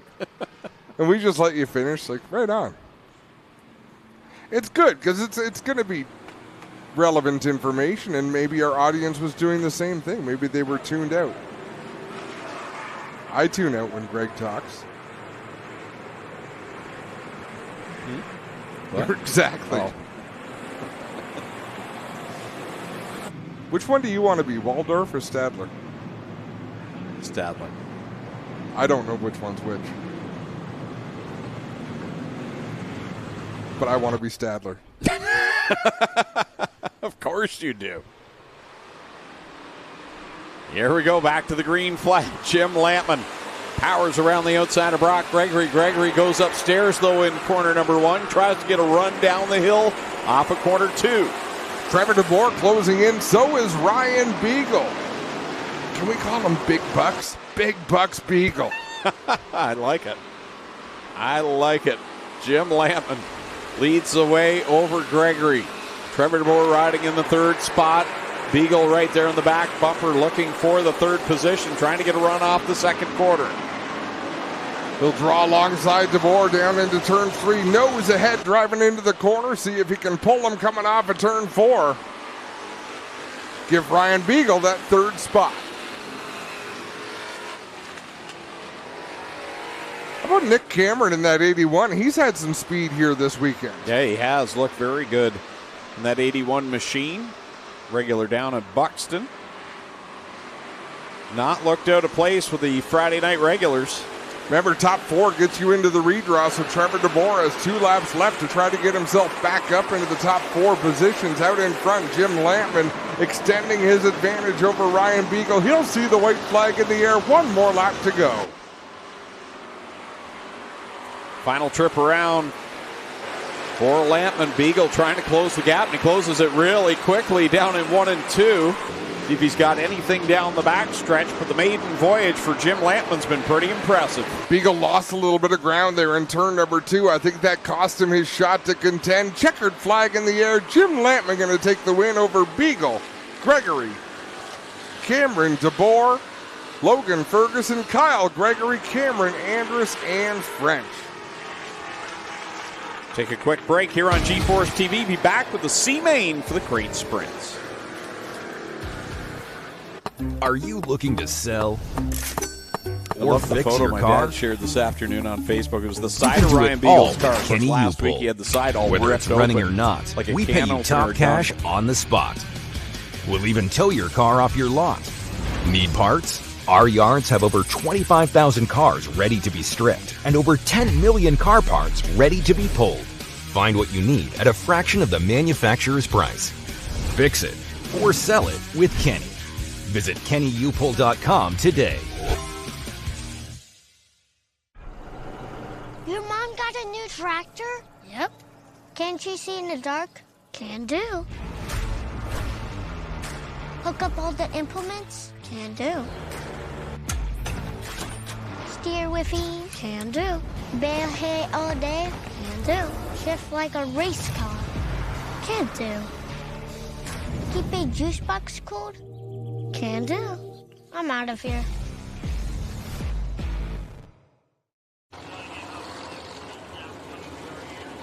C-Main racing for the crate sprint car division. And this is how they'll line up for the 10-lap C-Main event. On the pole from St. George, the 69K, Ken Hamilton to his outside from Harrisburg in the 14W, Greg Wilson. Devin Bacher from Hagersville in the 3. He'll start 3rd. Guy Goslin from Gatineau, Quebec in the 93 starts 4th. Going off 5th, it'll be Tom Pellizzari out of Cortland in the 5. Mark Supernan from Ottawa in the M52 starts 6th. Broden Weiler will roll off 7th from Simcoe in the 14B. And Melissa Miller out of Oshweek in the 38 starts in 8th. Top 4 cars transfer to the back of the B main. Top 6 cars in the B main will transfer into the A main. $2,000 now to the winner of the 50-50. So it's up to $2,000 tonight. Good job, race fans. I bought a Lotto Max ticket. So I may be retired.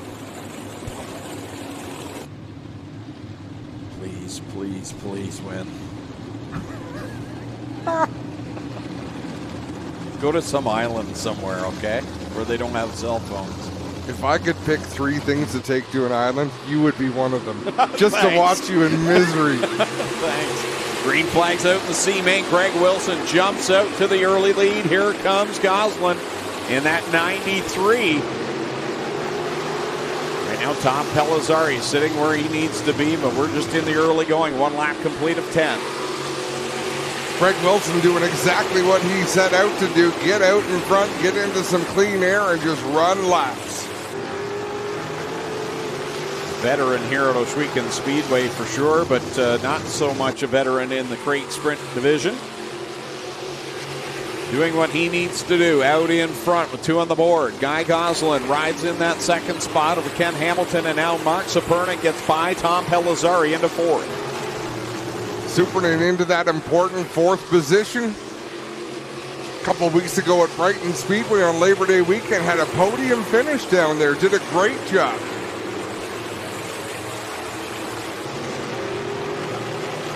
Off corner 4, all Greg Wilson. Here we watch Devin Bacher, Melissa Miller at the back of this one, side by side, out of a transfer spot at this point.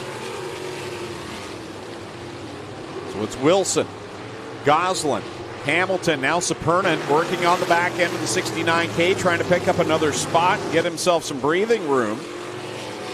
Well, if these 2 get to battling, that could be the opportunity that Pellizzari needs to close in that 5 machine. Oh, Superman all sorts of loose in turn number 2. Look at the 5 of Pellizzari close that gap. Yeah, he's trying to gobble up as much racetrack as possible and get himself back into a transfer position. Otherwise, the night is done for the 5 car. Superman closing back in on Ken Hamilton. Pellizzari closing in on Superman. 2 of those cars will get through. 1 of them will not. Greg Wilson straightaway advantage over Guy Goslin. Now 1 around. Devin Bacher will stop up to the high side of corner 3 and put us under the Dixieland Grill caution flag. 3 laps left to go here in the C main.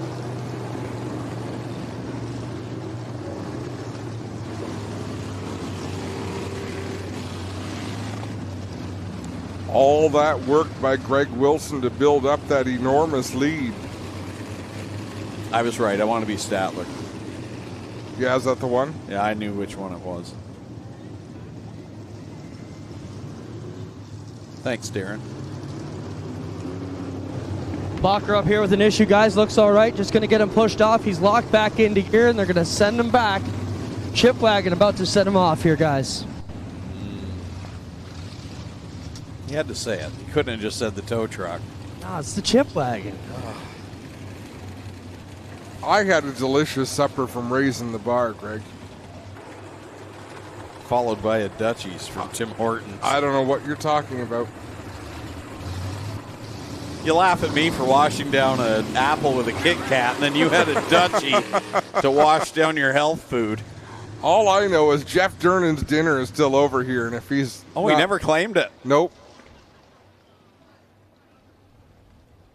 That's a bold move, Cotton. Mobile 1 white flag out. Cone on the front stretch. Speaking of Mobile 1, thank you to Mobile 1 for those delicious Dutchies.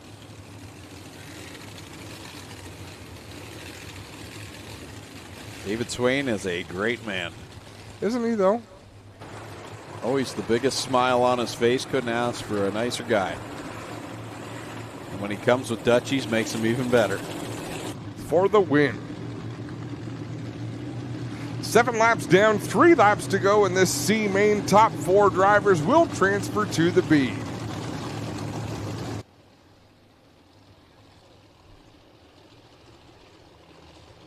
Down the hill they come to the green flag. Single file past the cone, clean and green. Greg Wilson's just been dominant. He's been the fastest car in this group. Good for Guy Goslin. He struggled a bit last night in the hot lap sessions, struggled in qualifying tonight, but here he is running in that second spot, about to find his way into the B main. Mark Superman got around Ken Hamilton, then Hamilton and Pelizzari had contact coming up at turn number 4. Pelizzari taking another swing here as they approach the white flag.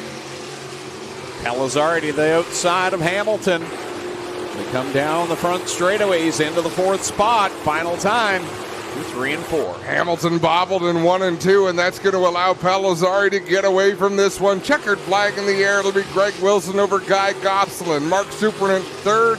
And 4th, taking the final transfer, is Tom Pelizzari.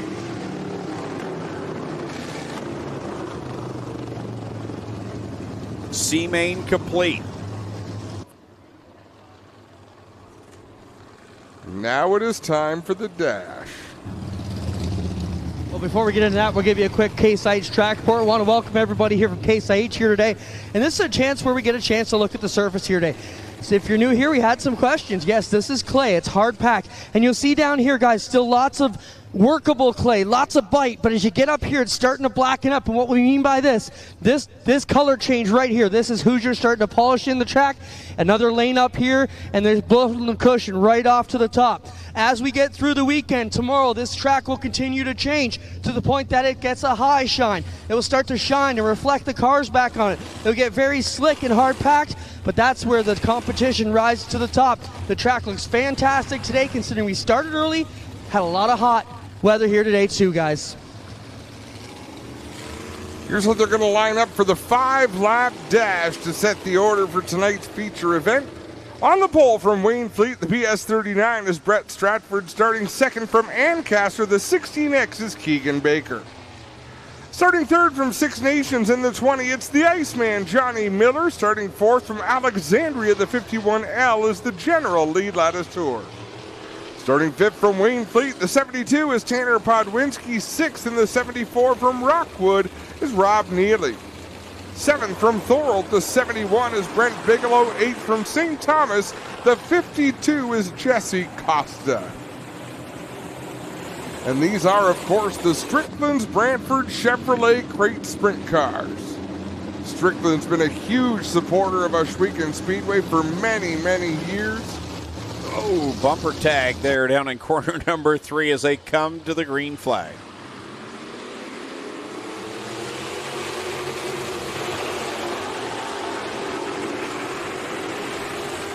Wow, the seas parted for Jesse Costa as he works to the outside after starting dead last in the 8th spot. He is up to 3rd on the opening lap. Now he'll cut down low on Keegan Baker, looking for the 2nd spot as they go into corner number 1. He'll slide up the banking, lose a lot of momentum there. Baker now back wheel to wheel down the backstretch. Lee Lattistour runs in the 4th spot. 5th is Johnny Miller, the Iceman. Good little battle going on there right now between Miller and Lattistour as we continue to watch Costa and Keegan Baker duke it out side by side. Halfway home for Brett Stratford. What a year it's been for the BS39. 3 laps in, 2 laps to go for Stratford, who's looking to start on the pole position for the Crate Northern Nationals. Keegan Baker hanging on over Jesse Costa. What a drive for young Keegan Baker. Costa runs out of room at the start-finish line that time. Had to lift just a little bit. Baker will hold down the 2nd spot, down into 3 and 4. The checkers come out. Brett Stratford will pick up the win in the pole dash. 2nd place going to go to Keegan Baker over Jesse Costa, Lee Lattistour, Johnny Miller, Rob Neely, Tanner Podwinski, and Brent Bigelow. Let's take a quick break. When we come back, it'll be time for the B-Main. Tiffany Gate Fresh Gourmet. Our savory potato sides can be prepared any way you like. Serve warm or chilled, as a main or as a side. Tiffany Gate Fresh Gourmet. Create your way to great taste.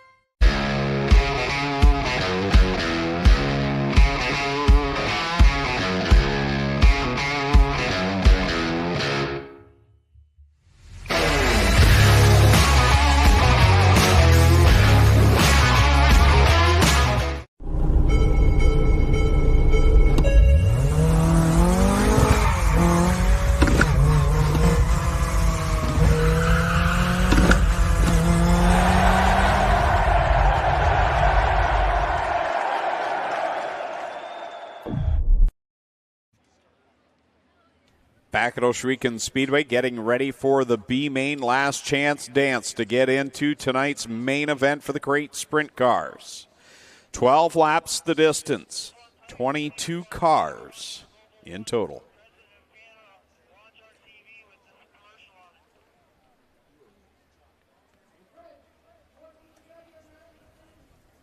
You still with us? I think so. On the pole from Port Perry, the 4B, it's four-barrel Daryl Peltier. Alongside him from Stony Creek, the 24A is A.J. Lewis. Third from Hagersville, the 24K is Kiana Teal, and starting fourth in the 94 from Rockwood, it's Ryan Fraser. Starting fifth from Brighton, the 98 is Jonah Mutton. Sixth from Port Colborne, the 777 is Cameron Ohm. Seventh out of Cambridge, the 44 is Connor Ross. Eighth from Ancaster, the 8 is Trevor Young. Starting ninth from Kitchener, the 50 LS is Adrian Staley. Starting 10th from Ohsweken, the MK8 is Matt Hill. Starting 11th from Ohsweken, the 99 is Joshua Hill. Starting 12th from Ohsweken, the 9C is Brian Nanakoke.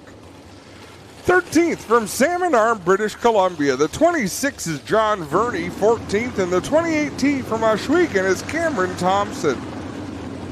Starting 15th from Baden, the 2 is Travis Hofstetter. Starting 16th from Burlington, the 11W is Jeremy Hughes.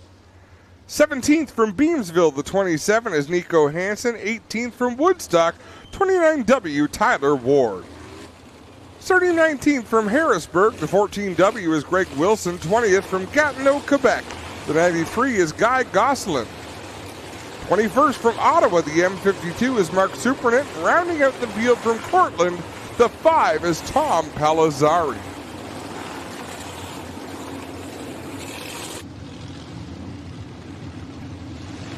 Six cars transfer from this B main into the A main, and once again, these are the Strickland's Brantford Chevrolet Crate Sprints. Have they been the sponsor every year of this division since it started? Yep. Like, it really was focused around the engines in these cars. So all of these engines, we call them Crate Sprints because the engines are a 602 GM crate engine. It's delivered in a crate. Every engine in every car is basically identical. Huge support from Strickland's, including that beautiful pace truck that leads this field. Long-time supporters of the Speedway and a big part of the reason this division's been so successful. Waiting on Brian Nanakoke to join on here.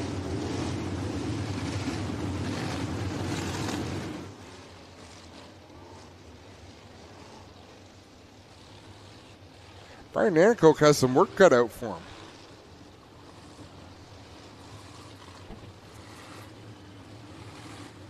Starting in the 12th spot, so yeah, he can definitely do it. He's had a ton of speed here in the last month and a half. He certainly has. Some heat race wins, solid performances in features. And boy, what a supporter of this division he has been, especially not even just on the regular Friday night program, but touring on the road when the Action Sprint Tour was still out there. And Brian just loves racing crates. He does so. Coming to the green, four-barrel Daryl Peltier, A.J. Lewis on the outside. We're under green. 22 cars strong, and this is just the B main. What a race through the mid-pack on, and Brian Nanakoke really got shuffled back there, as did Matt Hill. Trying to come up to speed through the middle of the pack. It is Harry dicing through the center of this one. It's all Daryl Peltier right now with A.J. Lewis. Oh, one get into the wall is Jeremy Hughes, and he's going to go lightly over on his side, but that'll bring us under the red flag. You can see the fuel leaking out of that 11 machine.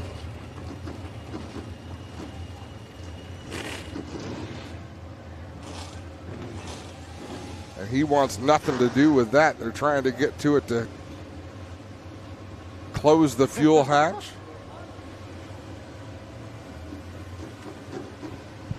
Fuel still pouring out of the back. Jeremy Hughes on his feet in the cockpit trying to find his way out here.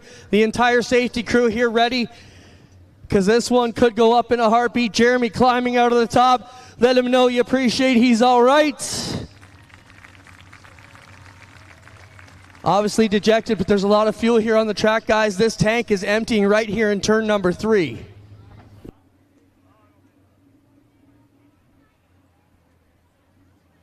We've never had a burn-off here at Ohsweken, have we? No, not that I recall. Oh, boy.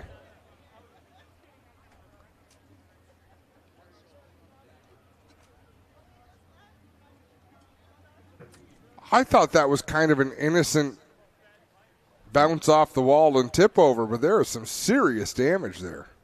He took a pretty solid shot there. Not sure if we'll get to see replay. Yeah, the front end is really cleaved off here. All kinds of problems here. And we'll use the new Case IH flipper, as it's been called, here to get this one off. Should just be able to pick it up quickly, guys. Hey, it's Uncle Ziggy. That's a spicy meatball.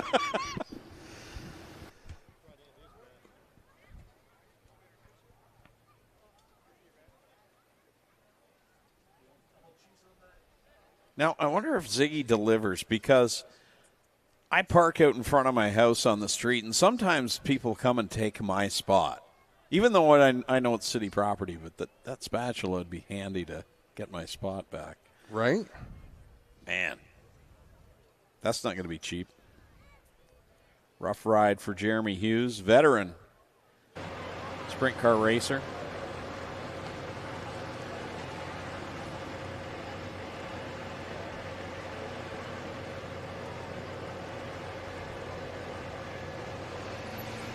Significant front end damage, just parts dangling there off the spatula.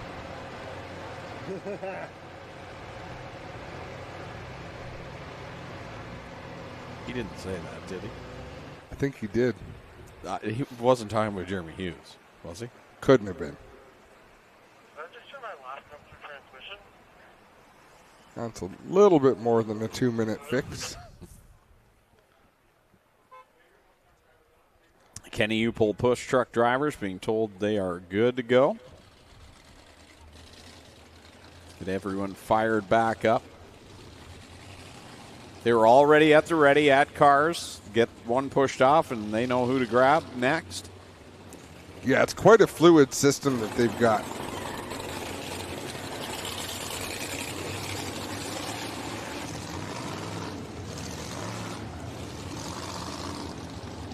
Single file restarts in this crate division. One lap complete from the looks of it. Yeah, about to say that. Connor getting pushed off.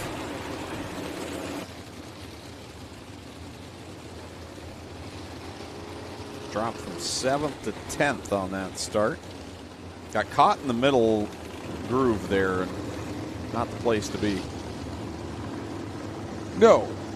And it was kind of hairy there, so I was just happy to watch him surviving through those opening, what seemed like opening 10 laps, but it was one.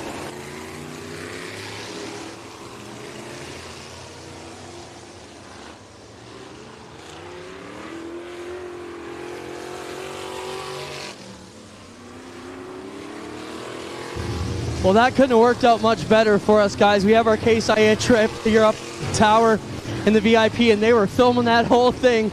This is like the coolest thing we've ever done with the Case IH tractor here. So, hey, just goes to show you, these machines can be adapted for all kinds of work, and we put them through all of it here, guys. We still prefer to think that that is the biggest pancake flipper that's ever been produced. So, for our friends at Case IH, we need a big grill.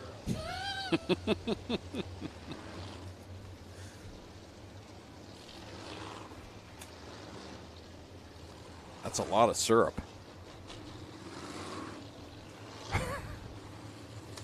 Oh, I'm so hungry all of a sudden. Where's the nearest IHOP? Come here, I'll kick you in the kneecap. Ba-dum-bum.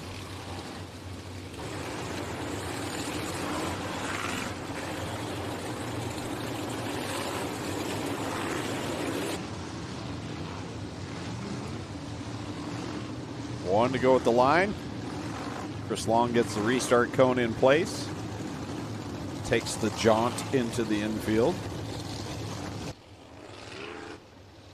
Top 6 make it to the A. Everybody else can wait and see who gets those final transfer spots, whether there's provisionals. I believe all of our guaranteed starters have already qualified.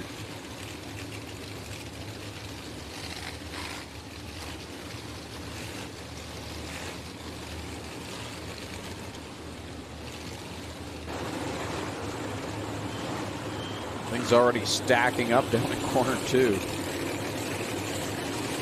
Everyone knows this is it.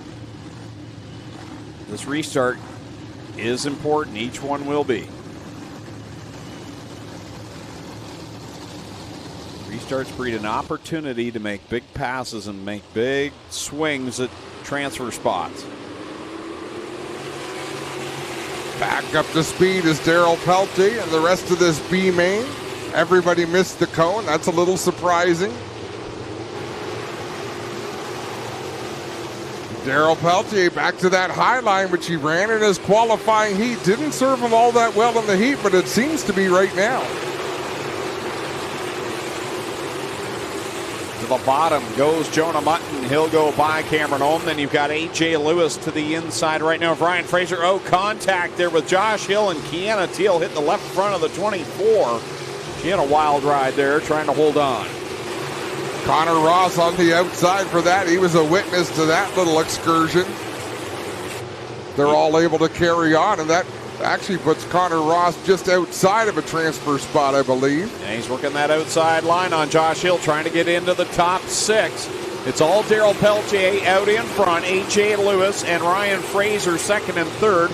Jonah Mutton comfortably in fourth, and then this battle right now, Josh Hill, Cameron Ohm, Connor Ross, and Kiana Teal's not too far off them either. No, she's definitely not, but Darryl Peltier, he's got the seat everybody wants, out in front by quite a bit.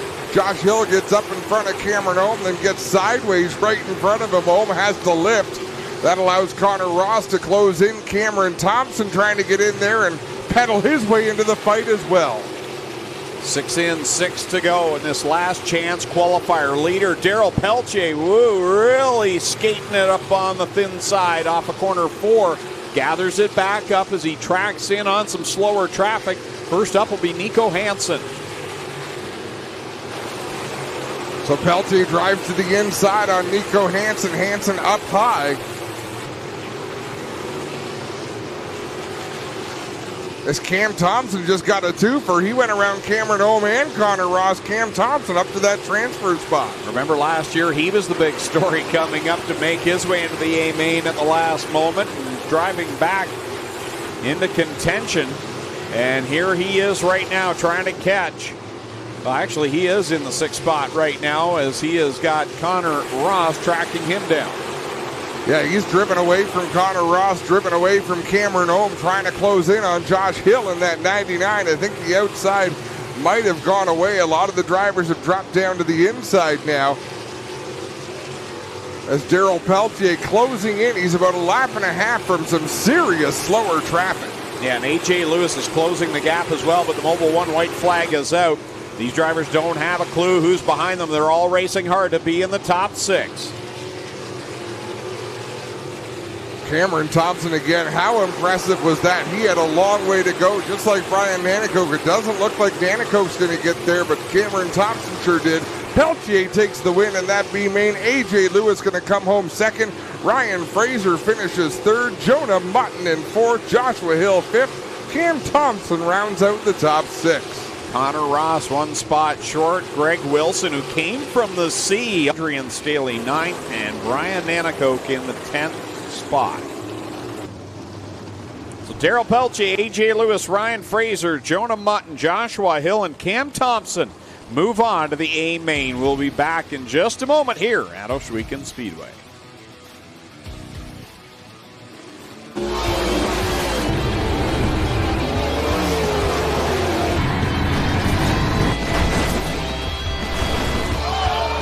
after bump. Barry Oak. Rookie. Watch out. When you're out there, there's honestly no thinking. You just react. These cars are just savage. I'm just trying to get comfortable in being uncomfortable.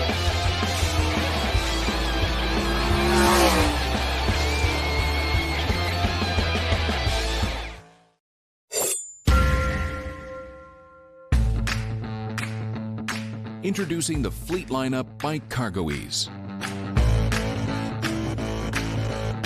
Our commercial and Titan Series slide come with weight capacities of 1,500 to 3,000 pounds and features HDPE Ultra Ply Deck, a 1/4-inch rubber mat, 8-inch aluminum side rails, a patented spring release T-handle, and L-hook fasteners. This is the CargoEase Fleet lineup. Tiffany Gate Fresh Gourmet. Our savory pasticides can be prepared any way you like.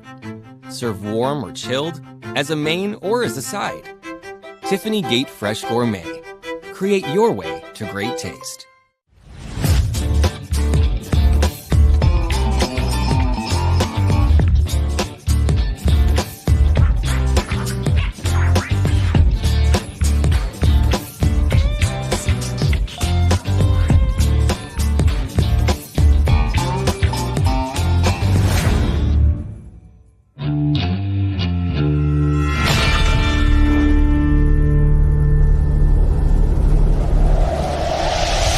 It all started for us at the racetrack, from dirt to water.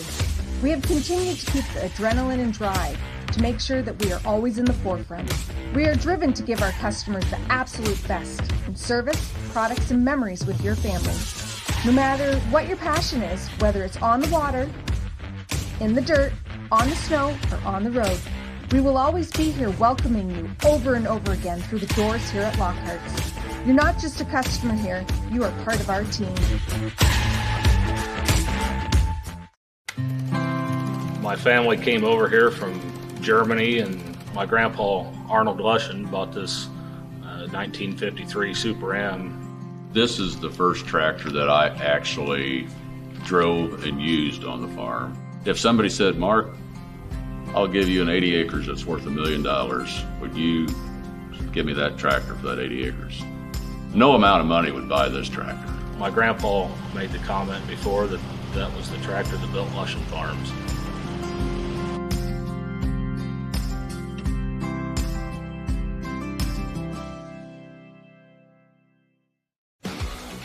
Welcome back to the Northern Crate Nationals on G4's TV, brought to you by Nitro 54 Variety, Sit Bull Tires, and Aero Express. Let's send it down trackside with Clinton Jeffrey. I got Logan Schwedick here. Logan, you were voted by the folks at Corpac for having the best appearing car. Not the really award you came to win, but still cool to be recognized for your efforts and keeping everything tight and clean. Congrats, man, and what does it mean? Oh, I appreciate it. It means a lot to us. We tried pretty hard to keep the car clean. All the guys helped me in the pits, my girlfriend, my dad. Everybody who just helps us clean the car, get it ready for the races. And we got to shout out DJG Graphics for the sick decals. So let's talk about your first year. You had a great career in Thunderstock, moved up to sprints. Tough learning curve. How's your year been? Oh, it's been awesome. We didn't expect much this year. We were just going to be happy to make an A main for the end of the year. That was our only goal. So we're overachieving so far, and we're just going to go have fun. Right on. Logan Schwedick picks up the Bill Pym Memorial Best Appearing Car, courtesy of our friends at Corpac Merchandising. Now we'll bring in Brent Bigelow. Brent is our fastest qualifier, brought to you by Ackland Insurance. Brent, I can't figure you out. Do you like it when it's slick? Do you like it when it's tacky? Are you happy ever with the track surface? What is the Brent Bigelow, what's the track surface you're looking for, man? So when I'm starting out front, tacky, I'll take that. But if I got to come through the pack, I prefer slick. Just, freeze the other cars up in front of you so you can sort of wait them out and play around with them a little bit and pick your way through the field. So that's pretty much it. But, it's a little tricky tonight. The bottom's real good. You got to, be able to move around here, I feel like. And the car was okay in that dash there. We played around with some things, but we know where we got to be for the main, and we'll go that direction and hopefully be at the top at the end of 35. Good luck, Brent Bigelow. He's our Ackland Insurance fastest qualifier. Now we'll bring in the champ. How about it for Brett Stratford? Brett, we kind of robbed you last week of your championship. with the rain and all the tech going on. But Brett, congratulations, man. You've been at this for a couple of years, finally picked up the championship, built the car yourself, built the trailer yourself. A lot of work and effort goes into what you're doing here.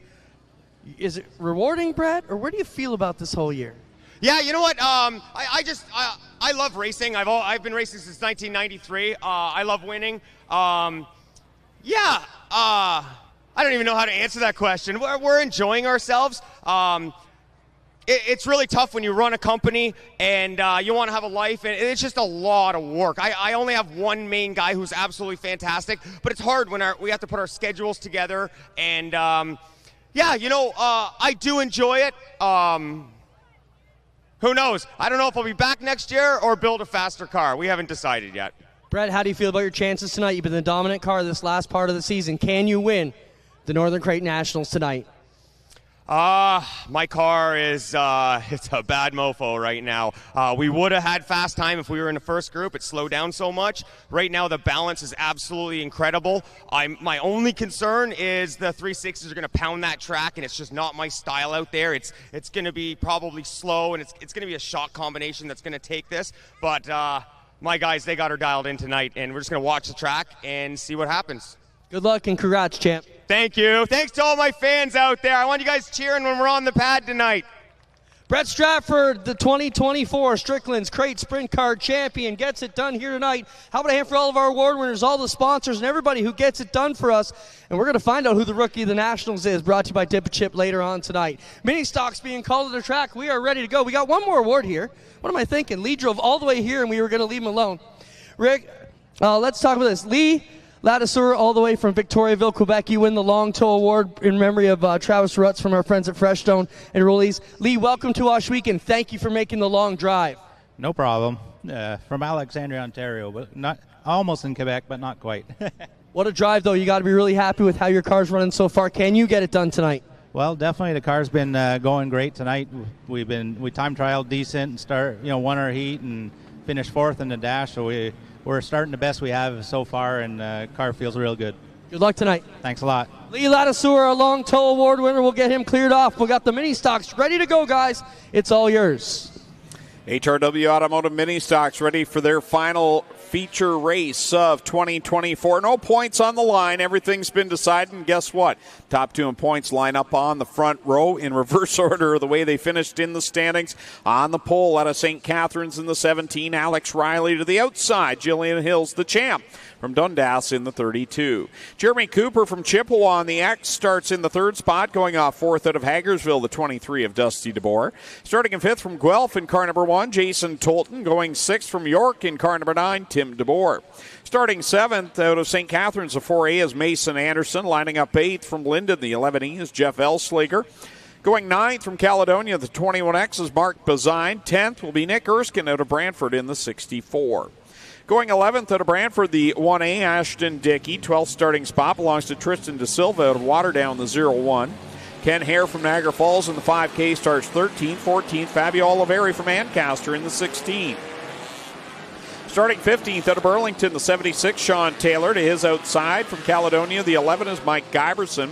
Also from Caledonia, Mike Evers in the 265. He'll line up 17th. 18th, Ryan Hiller, the 2023 champ from New Hamburg in the 21H. Going 19th, Tim Norris out of Dundas in the 46. Stephen Overhoff from Waynefleet, the 14L, starts 20th. 21st, James Marshall from St. Catharines in the 0.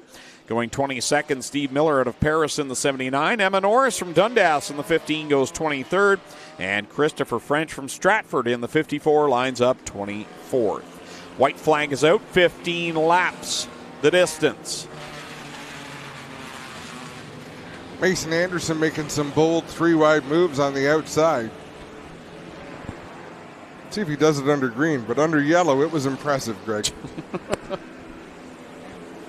Practice makes perfect. That's it. You have to manifest this. Strickland Pace Truck pulls off on the back stretch. Alex Riley, Jillian Hills will bring us to the green flag, the final four-cylinder feature of 2024.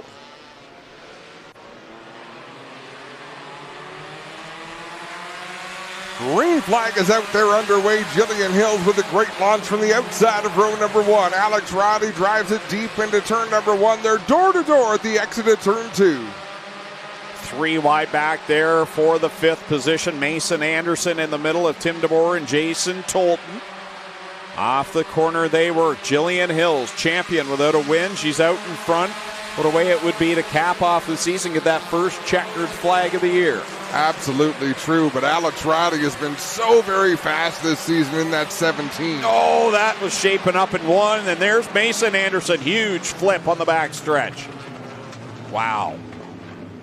That car peeled open like a can opener as everybody comes to a stop on the back straightaway. RaceMed is on the scene immediately. Mason Anderson already climbed out of that race car on the hood, hands in the air. Someone better start performing CPR on Chucky, though. I think he left Chucky halfway down the backstretch.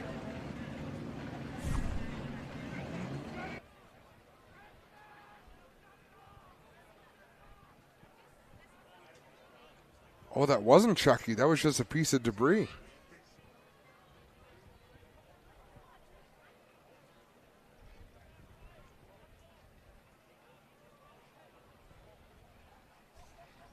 Wow.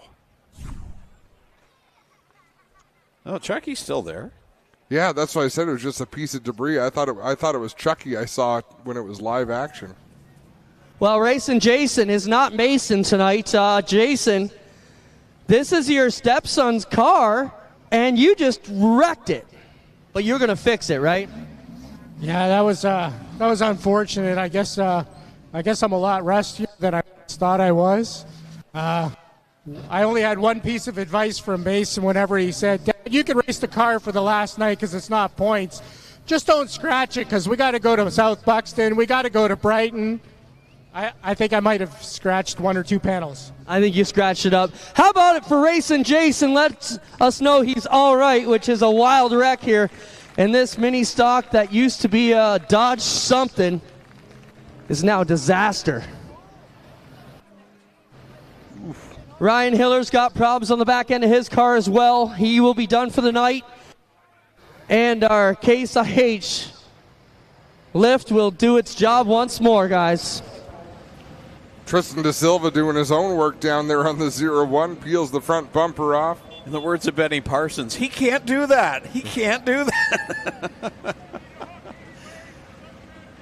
A la Sterling Marlin in the 2002 Daytona 500. You know what I would like to see? I would like to have seen Tristan hit someone from behind so hard that all that styrofoam pops like confetti, and it's like a confetti party right on the spot. I wouldn't have liked to have seen that until it happened.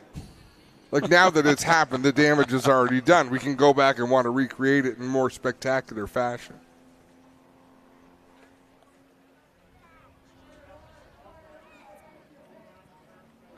He's going to need a hook there.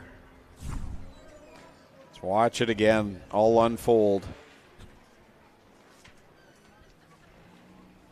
Boy, oh boy.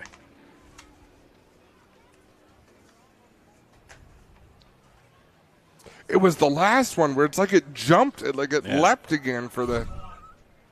Tim DeBoer took a number of hits there, too, if you watch that. We focused all on the 4 machine, obviously, but Tim DeBoer took a couple of hard hits there, too. Watch the white and blue car. He gets smacked into the wall. Hit from the rear end so much it jukes the rear end of the car up in the air. Like, that was a hard hit to the wall for Tim DeBoer, and then gets hit again there, and then hit right, boom. Ooh. At the end, so. That was a handful of hits. Tristan Da Silva up on the hook. This race is usually good to him, the final race of the year, but not tonight.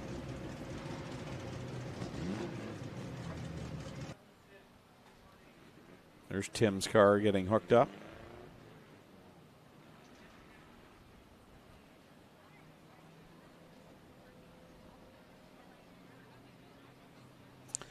So we'll take a quick break while they get things cleaned up on the backstretch and be back here on G-Force TV. Tiffany Gate Fresh Gourmet. Our savory potato sides can be prepared any way you like. Serve warm or chilled, as a main or as a side. Tiffany Gate Fresh Gourmet. Create your way to great taste.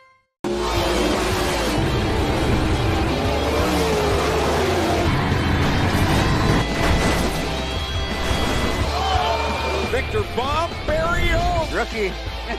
Watch out. When you're out there, there's honestly no thinking. You just react. These cars are just savage. I'm just trying to get comfortable in being uncomfortable.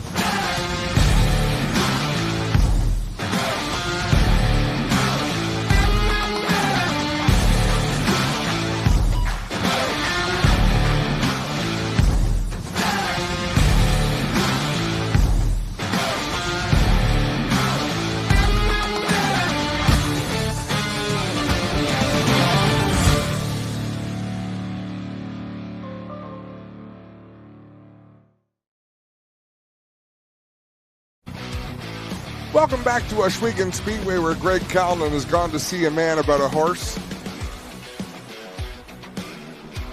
He'll be back sooner or later. We are back under yellow after a spectacular crash on the second lap of this mini stock feature event. Jillian Hills leads the way over Alex Riley. White flag has been displayed, so 1 lap in, 14 laps remain in this mini stock feature event.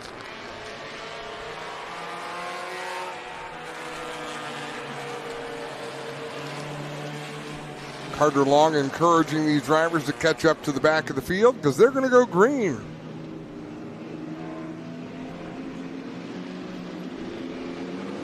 Jillian Hills down low, Alex Riley on the high side as they work through 3 and 4, heading back to the cargo ease restart zone. We are back under green. Hills again with a good start in that 32, but Alex Riley drives to the outside of her down in turns 1 and 2. They'll drag race down the back straightaway. Jillian Hills edges out in front as they get into turn 3. Jeff Elsinger makes it out of the pits just in time in that 11 machine, but he'll need a yellow to try to close in on the field. Alex Riley right behind Jillian Hills in that battle for the lead. Looks to the inside there in turn number 2. He'll stay in line about a car length and a half off the back bumper of Hills.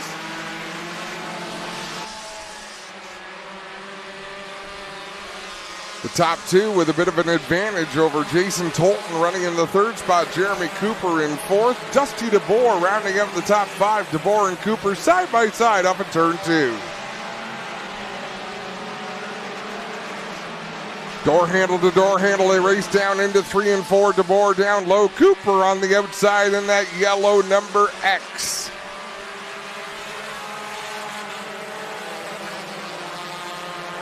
DeBoer can't quite clear Jeremy Cooper. They continue to race side by side out in front of Jillian Hills with a 4-car length advantage over Alex Riley. Riley trying to close the gap on the race leader. Jillian Hills, as Greg mentioned earlier, looking to score her very first win of 2024. She was crowned track champion last Friday night, but she remains winless on the season.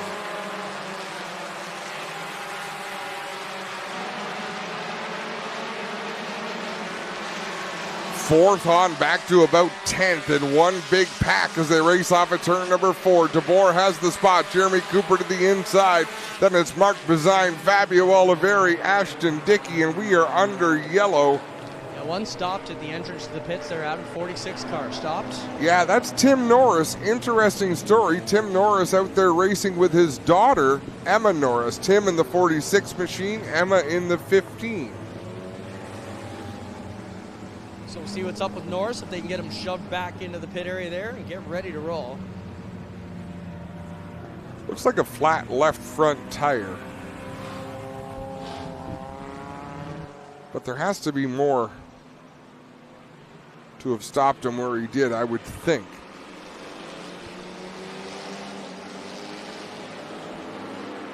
Six laps complete of the scheduled 15-lap distance.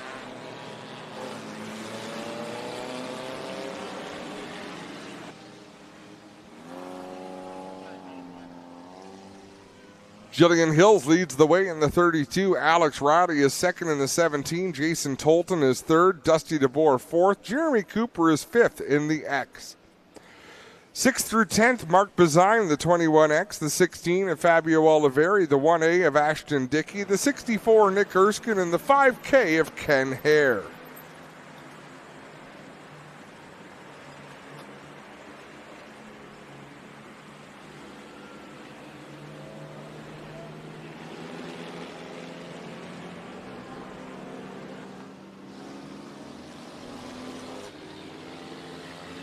Well, our Case IH flipper spatula, it just feels weird to call it that, is going to be put to work here once again. The left front has collapsed on the 46 car, and he's going to need a bit of help to get out of there, guys.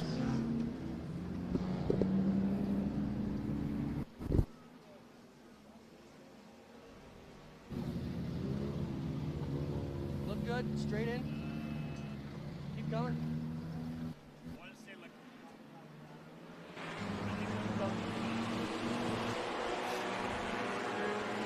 Tim Norris overseeing the spatula come in and pick up that 46, prepared out of the Thorn shop. Clinton Jeffrey overseeing as well. I don't like it, Elmer.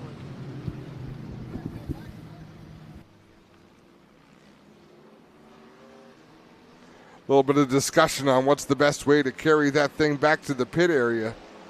Doesn't have too far to go, though.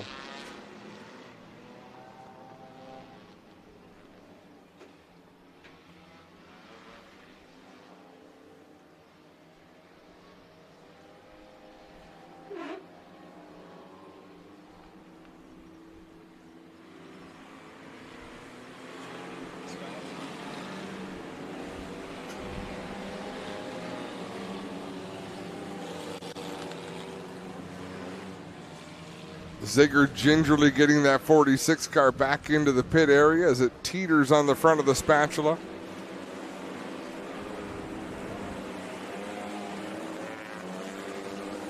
This might call for a bungee apparatus. That's almost the difference between over easy and over hard right there. It just falls off the spatula. It's like, dope. That is not what I had in mind.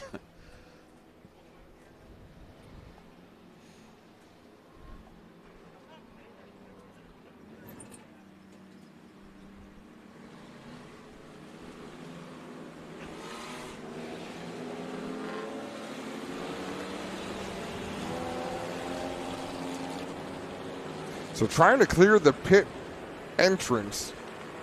I believe they've done so. They could come back to the green this time. Not sure if they will or not, or if they'll come back to the white. Well, Adam, it was discussed that we blocked Mark Bazine in because the pits were blocked, so they're going to give one more lap to get it sorted out. They'll take the white this time because we had the track blocks, and we're kind of ruining the race there for Bazine, so we'll give him one more lap to get his stuff fixed.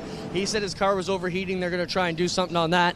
I don't know what they can do to get it cooled down to come back out here under half a lap, but they'll go the white flag this time by. Ice cream. Yeah. No matter what you're talking about, that is the right answer.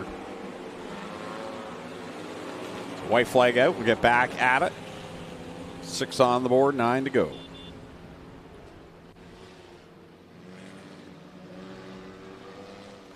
Still got a couple of 360 sprint car features left to go. The Thunderstock feature event, and of course, the Northern Crate Nationals.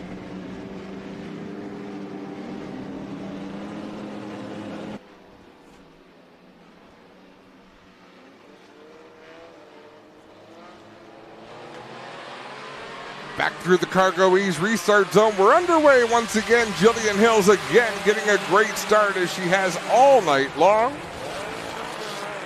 Wow. I think that hit. Sounded rough. That's what 10,000 RPM sounds like.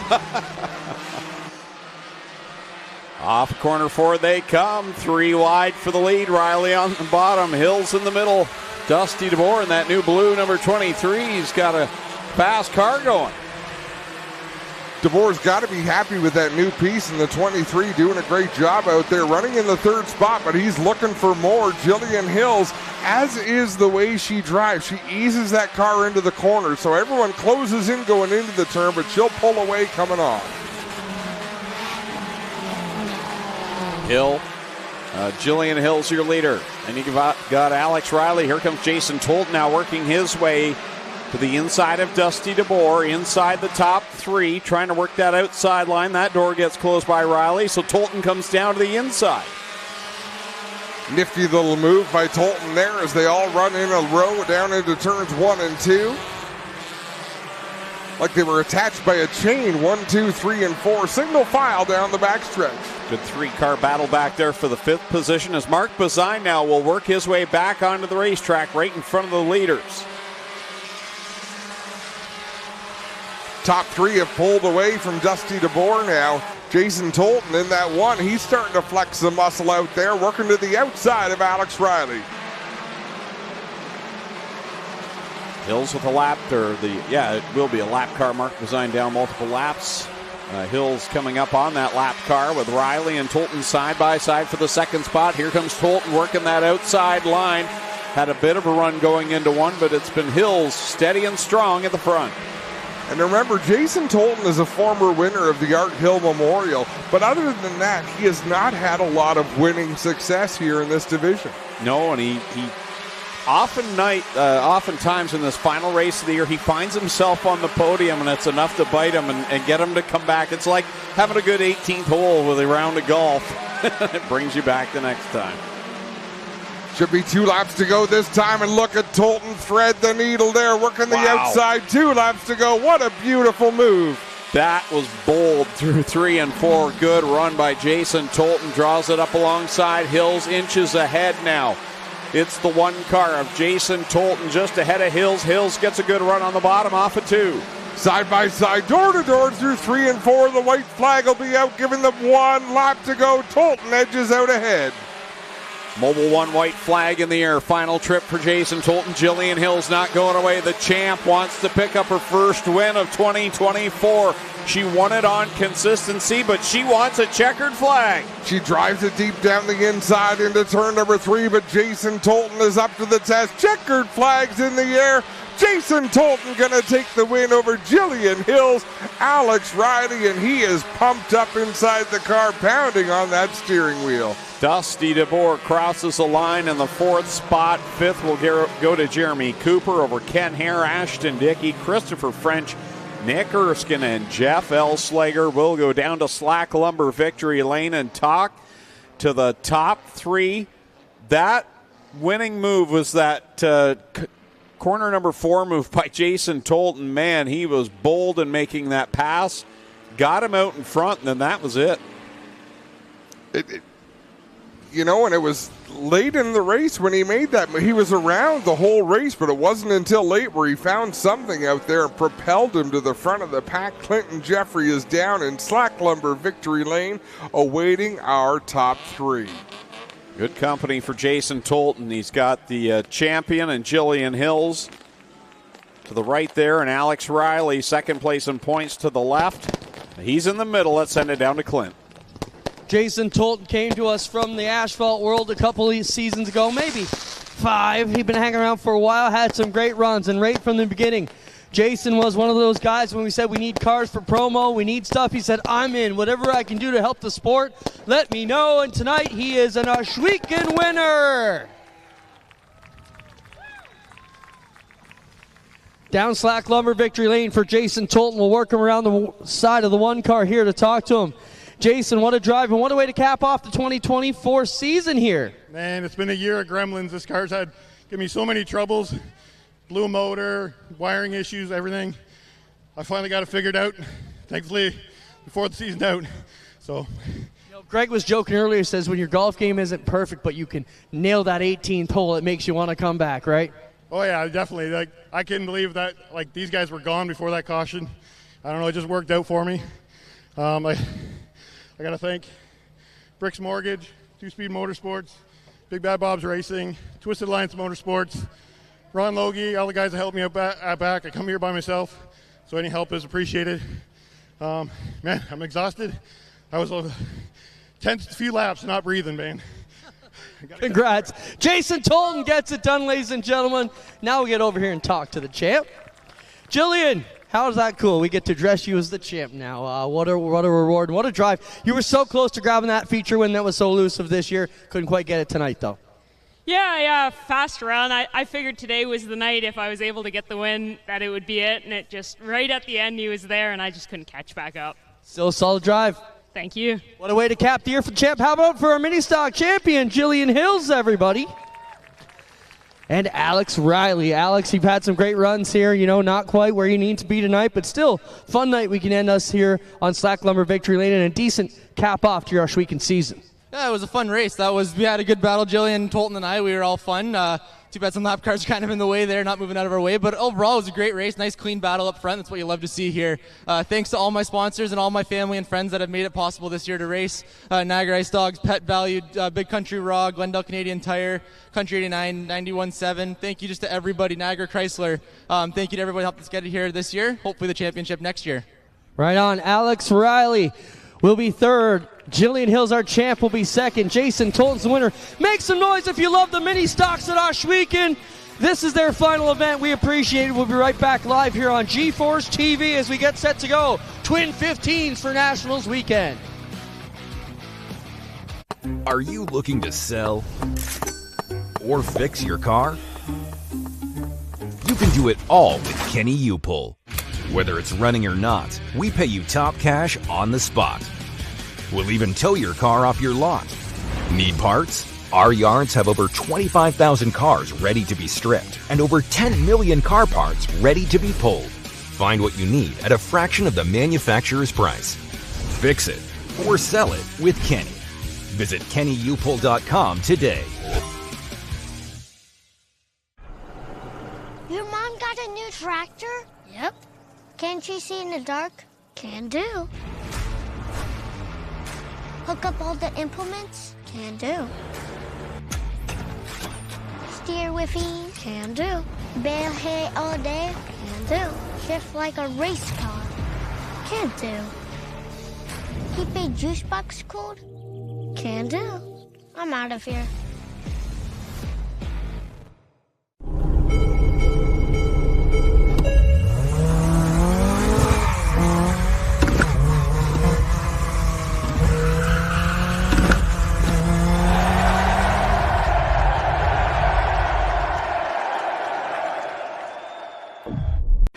Tiffany Gate Fresh Gourmet.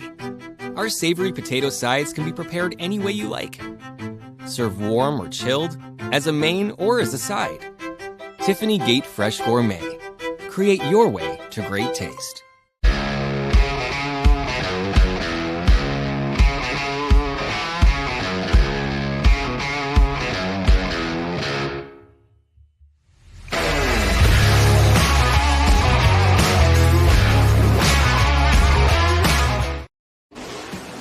Back at Ashweekend Speedway for the Northern Crate Nationals. Up first, though, we've got the 360 sprint cars for the first of two in the Twin 15 qualifiers. The winners of each of these lock themselves into tomorrow's A main event. Here's how they'll line up for feature number one in the Twin 15s. On the pole out of Mount Bridges in the 45, it's Tricky Nick Sheridan. To his outside from Brewerton, New York, the 87 of racing Jason Barney. Starting in third out of Scotland in the 47X, D-Dubs Dylan Westbrook into his outside. From Stevensville in the 71, it's Mike Bowman. Lining up in the fifth spot out of Quilcene, Washington in the 67X, it's J.J. Hickel into his outside in the sixth spot. Todd Hoddick out of Cheektowaga, New York in the 94. Starting in seventh from South Onondaga, New York, the 53, Sean Donath. And going off eighth out of Beachville, car number 5, DJ Christie. Starting in 9th out of Tilsonburg, the 17X Corey Turner alongside him in the 10th spot from Victoriaville, Quebec, car 21 Alex Terrien. Going 11th out of Wantage, New Jersey, the 28F, it's Davey Franick. And going 12th out of Portland, Michigan, the 85 Double D, Dustin Daggett. Lining up 13th out of Binbrook in car number 9, the Live Wire, Liam Martin. And starting in 14th out of Bowmanville, the 70mm Dale Curran. And rounding out the field in the 15th starting spot from Burlington, the 46C, Ryan Codium. 15 cars for 15 laps. The winner is guaranteed to start no worse than 9th tomorrow. Mobile 1 white flag displayed. 15 cars, 15 laps. Winner has a bit of breathing room for tomorrow. That could mean a lot. That's just a nice insurance policy to have in your back pocket, Greg. One less worry for tomorrow night. These two drivers on the front row walked away with their heat races here this evening. Nick Sheridan did it in style, starting in the back and rocketing to the win. Jason Barney started up front in his heat and won handily. So we'll see what we've got here on this front row as they come to the green flag.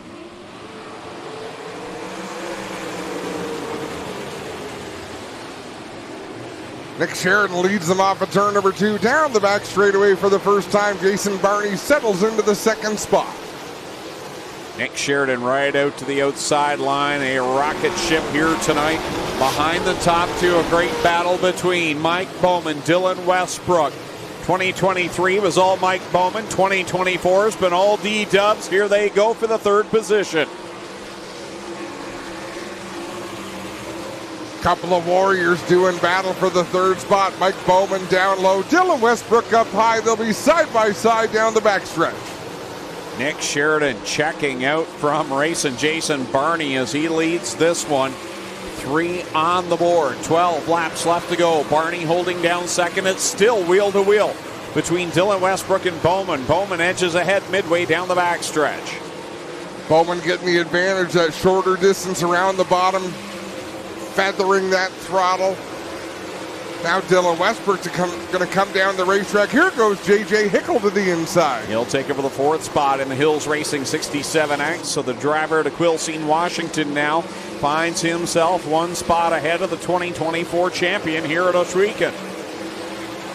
5 laps in, 10 laps to go as out in front. Nick Sheridan continues to drive away in that 45 machine, setting a blistering pace. That car has been on a rail tonight. We documented it earlier on for those just tuning in last night in a hot lap session for Nick Sheridan. He blew the motor in that 45. That engine was in Aaron Turkey's car and has been swapped over, and now it's leading the way and has been the fastest car here tonight. Sheridan having his way, trying to work to the outside of Dale Curran. That's the first of the slower cars he's going to approach. He'll get to the outside. No, he won't. At the exit of turn number 2, he'll stay down the back straightaway, not able to pull along. This is allowing Jason Barney to close that gap. Mike Bowman slowly closed the gap on Jason Barney as well. He's working the smooth and steady line down on the bottom in the 71 machine, keeping pace with Jason Barney, who makes a lot of ground up that time in 3 on the leader, Nick Sheridan. Sheridan kind of boxed in there behind Ryan Conium. See if he can work by him. This time by, it'll be 4 laps left to go.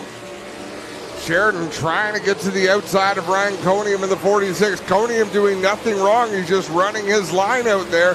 But Sheridan not able to do anything with him. But Jason Barney now back to within about 10 car lengths of our race leader.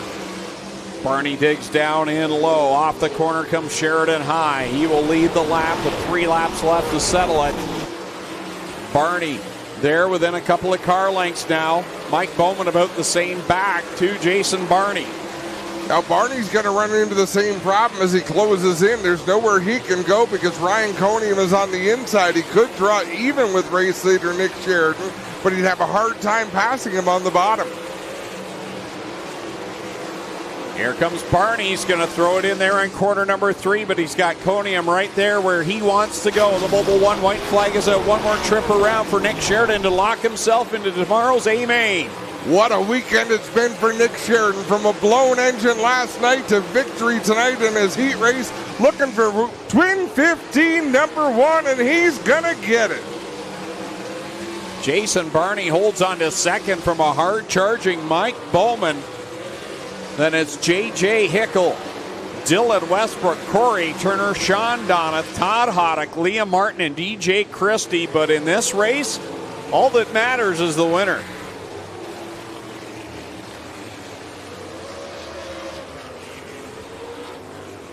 Keep in mind there's no victory lane for this. Victory lane will be done at the end of the second Twin 15. So first one will clear the racetrack. The second one will roll onto the track. And here's how they're going to line up. On the pole from Harding, Pennsylvania, the 79 is Jordan Thomas. Second from Scotland, the 87X is Sean Evans. Third from Clay, New York, the 98 is Joe Trenka. Fourth from St. Matthew de Belleville, Quebec, the 28, Jordan Poirier. Fifth from Lima, Ohio, the 71H is Max Stambaugh. Sixth from Beamsville, the 88H is Josh Hansen. Seventh from Oswego, the 0, the Oswego Flyer, Glenn Stiers. Starting 8th from Pierreville, Quebec, the 19 is Matthew Bardier. Starting 9th from Dunville, the 15 is Ryan Turner. Starting in 10th from Fenwick in the 14H, the Red Rocket, Jim Hoopenin. Starting 11th from Thamesford, the 7 is Eric Gledhill. 12th from Picton, the 84 is Tyler Rand. 13th from Freelton, the 12 Double D is Darren Dryden, and 14th from Oswego, the 77T is Tyler Paulus. Rounding out the field from Oswego, the 77E, Ashton Van Every.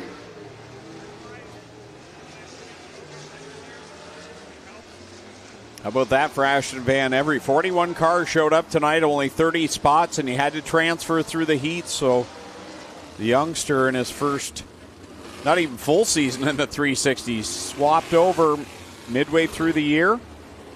Makes it into one of the toughest shows to get into. Yep, good for him. Got a lot of cars ahead of him rolling off in the 15th spot, but great seat time. He'll be able to size himself up against competition he's going to have to contend with tomorrow.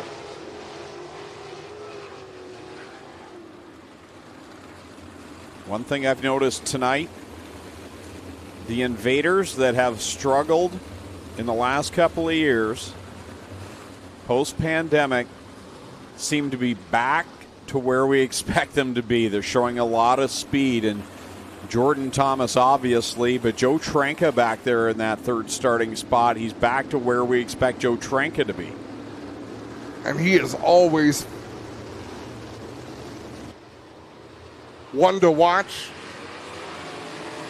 Wow, what a start for Jordan Thomas. What a non-start there for Sean Evans. And so much so that it'll bring out the caution flag. I was about to say to Joe Trenka the opposite of what you had just said. Always on the ball here at Oswego and always fast, as we see Jordan Thomas got away a little bit. But like you said, Greg, there was a few visits where they just weren't up to speed. And it wasn't just Joe Trenka. There was a handful of drivers. Jason Barney, when he came up, there were times well before when they were dominant. And then times the last couple of trips where they really struggled, but they seem to be back on point. Try it again through the Cargo Ease start zone as now Joe Trenka flip-flops with Jordan Thomas. He'll take the pole position. We'll try it again. Much better start this time.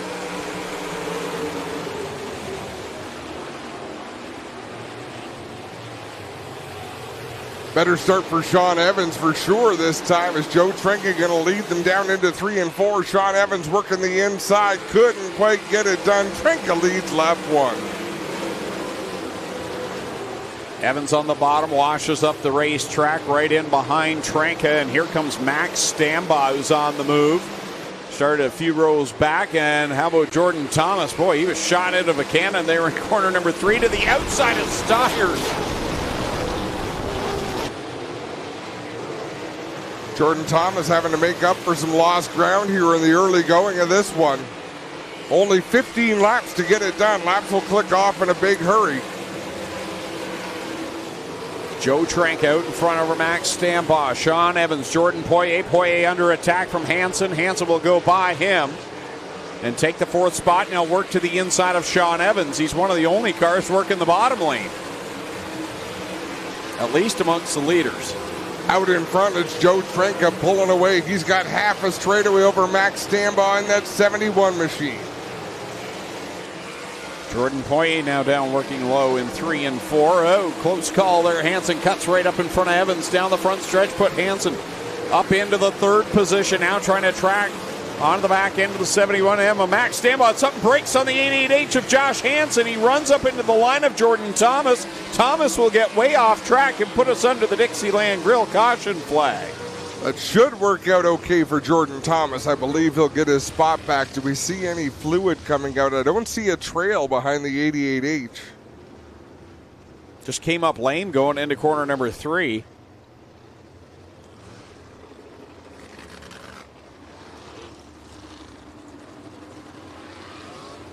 Jordan Thomas had nowhere to go, and the car in front of you all of a sudden has lost all speed. Let's watch the replay here. Full song, and right there, halfway down the backstretch, all power gone. Hansen does a nice job. Don't panic. Just stay in the lane that you're in. Let everyone else avoid you.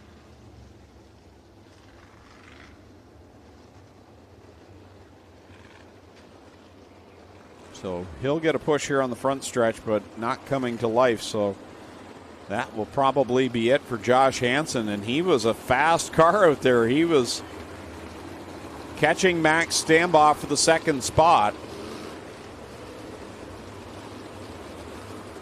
5 laps in, 10 laps remain in the second Twin 15 feature event. Guaranteed spot on the line to the winner in tomorrow night's Sprint Car Nationals.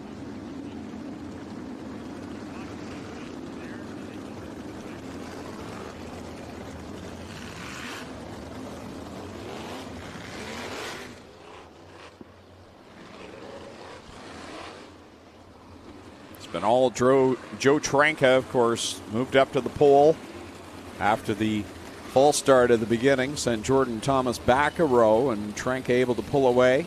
Jordan Thomas kind of got shuffled back there on the start, now has worked his way back up to the 4th position. Was running in 5th before Josh Hansen dropped out.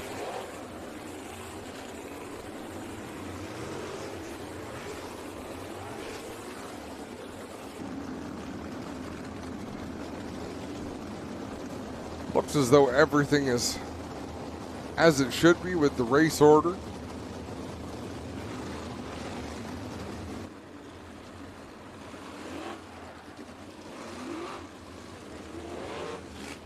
One car getting pushed back off.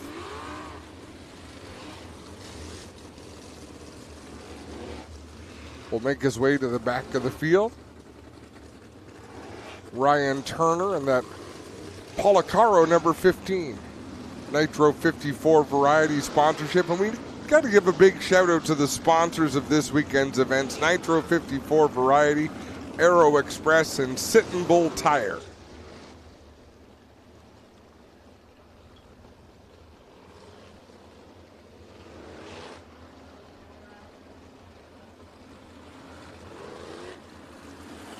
Looks like Josh Hansen electing to take his allotted time in the work area, so whatever's gone wrong with that 88 machine they didn't believe would be terminal. Haven't seen any movement so far in the pit area. Thunderstock's lined up for their feature event after this Twin 15. We will talk to the 2 winners of the Twin 15s. There's Josh Hansen coming out.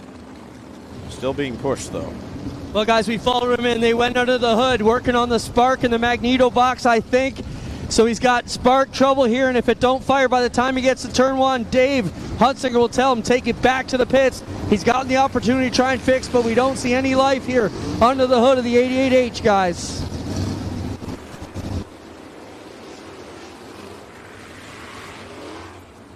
Kind of encapsulates how Josh Hansen's season's been here. There's been moments of brilliance and moments of frustration for sure for Josh Hansen in that 88. The choose cone making an appearance on the front straightaway.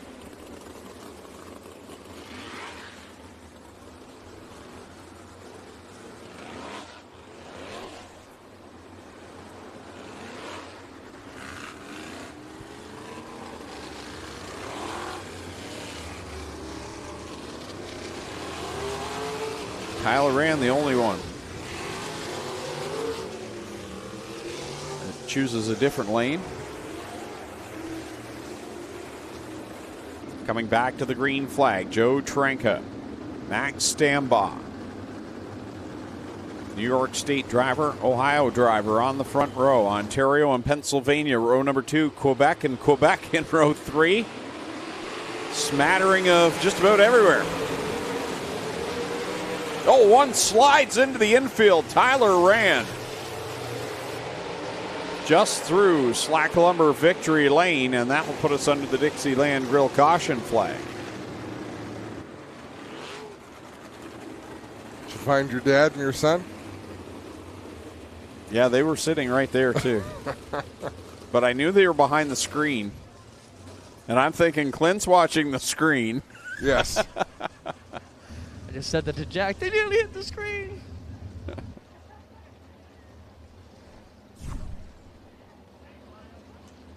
Left front down. Jack's down there. We'll get a shot. Yeah, broken the front end here on this car by the looks of it, guys. Got problems here in the front end. Yeah, he hit something and knocked the front end back. And if you see this right here, guys, the axle has been knocked off. Shock off. The torsion rack is knocked out of it too a little bit there, the torsion arm. So he will have to work this one.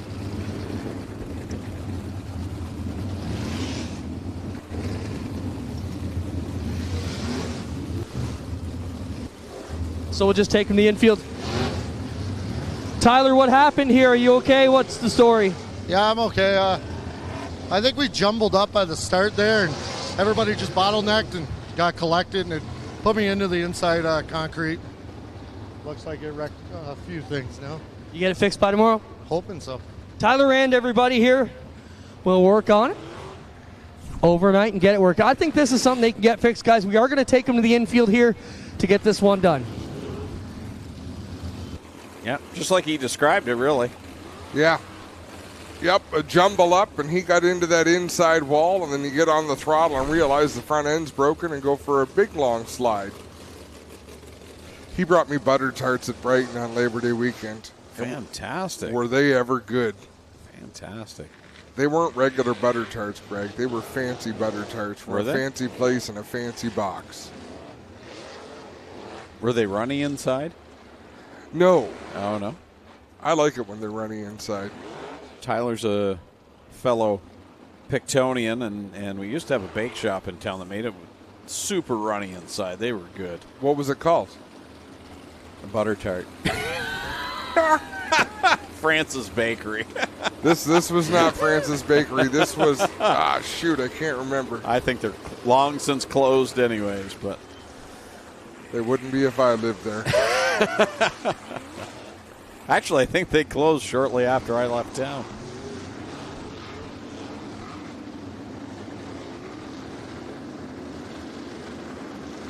Single file past the restart cone. Carter Long with green flag in hand will come to the Cargo Ease restart zone with Joe Trenka, your leader. Max Stambaugh there. Look at Jordan Thomas hanging on the outside. He's got to get tucked in line, and he does. Everybody passed the restart cone successfully, but look at this battle at the front. Stambaugh down low. Trenka on the outside. Off the corner, Trenka showing all sorts of speed. He'll lead the lap. Stambaugh working the bottom. Joe Trenka up high. Sean Evans in the third spot.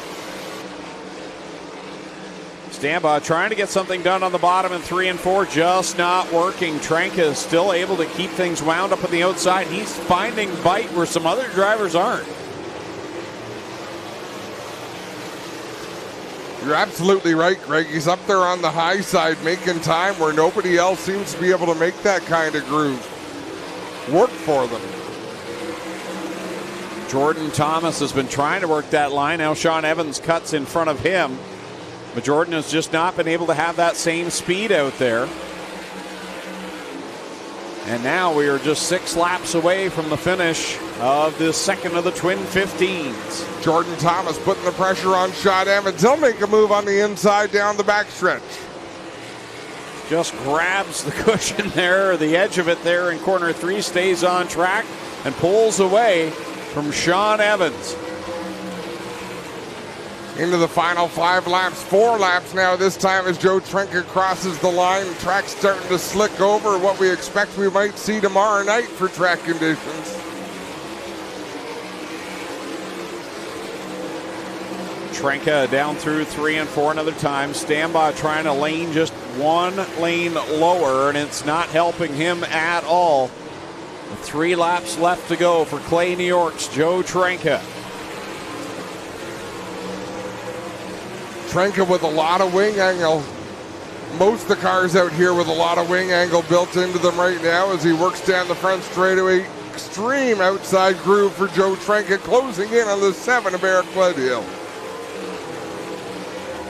This time by the Mobile One white flag for Joe Trenka as he crosses the stripe. Max Stambaugh holding down the second spot for Jordan Thomas, and then a good battle between Evans and Poirier.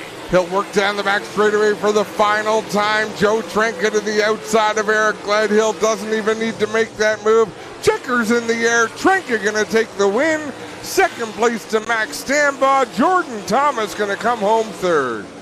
Sean Evans 4th, Jordan Poirier 5th, Matthew Bargier 6th, 7th Tyler Powlis, 8th will go to Jim Hoopinen, 9th Ashton Van Every, and 10th Ryan Turner. But again, the only one that really matters is the winner, Joe Trenka.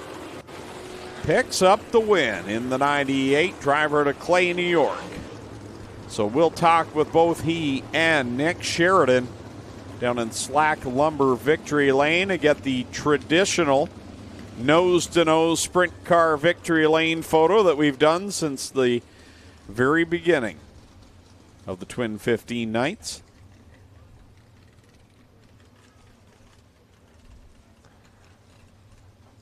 There's Joe Trenka into Slack Lumber Victory Lane, and we see Nick Sheridan being pushed down over turns 3 and 4, comes down onto the racing surface.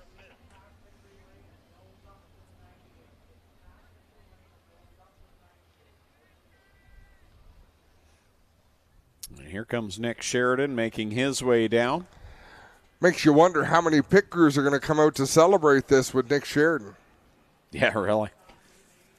What a job last night.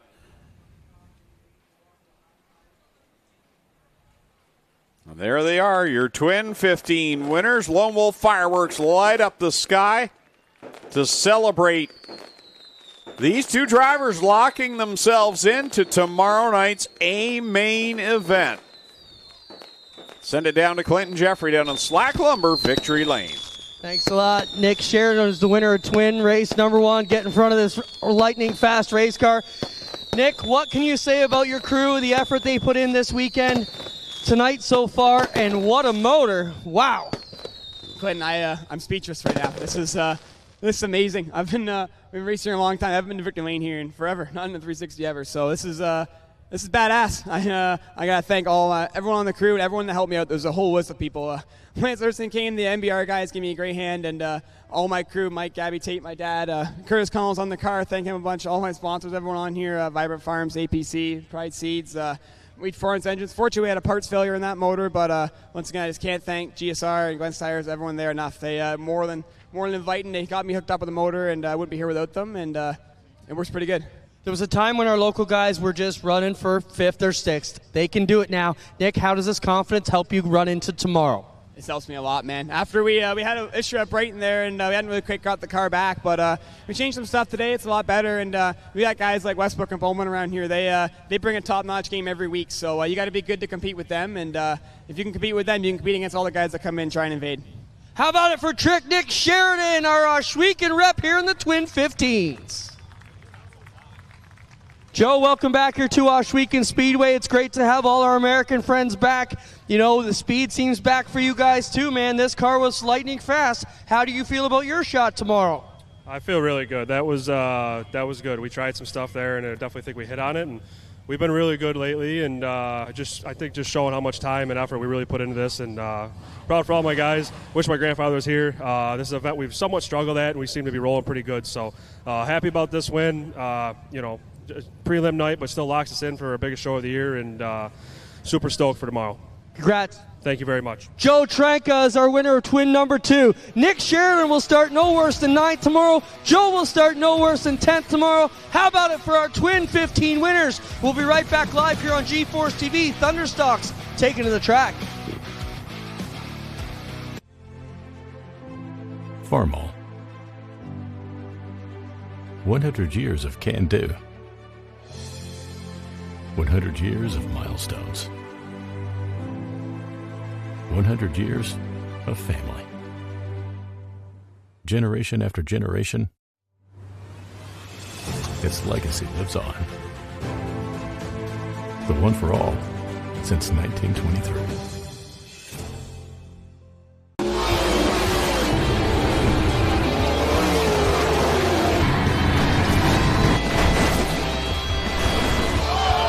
Victor Bomberio. Rookie. Watch out.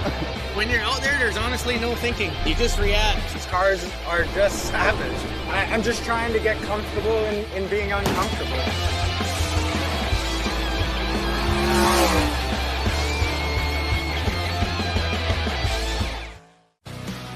Back at Ohsweken Speedway, getting ready for the Middleport Mechanical Thunderstocks in their final feature of 2024. Finishing up Victory Lane celebrations down in Slack Lumber Victory Lane with Nick Sheridan, Joe Tranka, the winners of the Twin 15s, locking themselves into tomorrow night's show, the 20th running of the Northern Sprint Car Nationals. We'll give you a look at the starting lineup for tonight's feature event for the Thunderstocks. On the pole for this one from Hagersville in the 93K, Mike Lazinga. Lining up on his outside aboard the former Ron Logie number 97 from Caister Center, the new owner, Jim Lampman. Starting in third from Hagersville in the 49, Brewster Baker, Dave Bailey. And starting in fourth, Brock Gregory in the 2G. Lining up fifth out of Tilbury, the 81 is Nick Cameron. Starting sixth, the champion here in 2024 and the first ever winner of the Northern Thunderstock Nationals last night from Victoria, the 84 RK, Ryan Beagle. Going off seventh out of Port Colborne in the 1J, that is Jason Fontaine, the Fawns, into his outside from Port Robinson in the 108, it's Zach Bleach. Going ninth out of Caledonia, the 55, Mikey Bobby, Mike Thorne, and to his outside going 10th. From Hagersville, the 23, Trevor DeBoer. Lining up 11th is Spencer Smolders out of Merlin in the 21. Going 12th from Caledonia, the 88L, Logan Ferguson.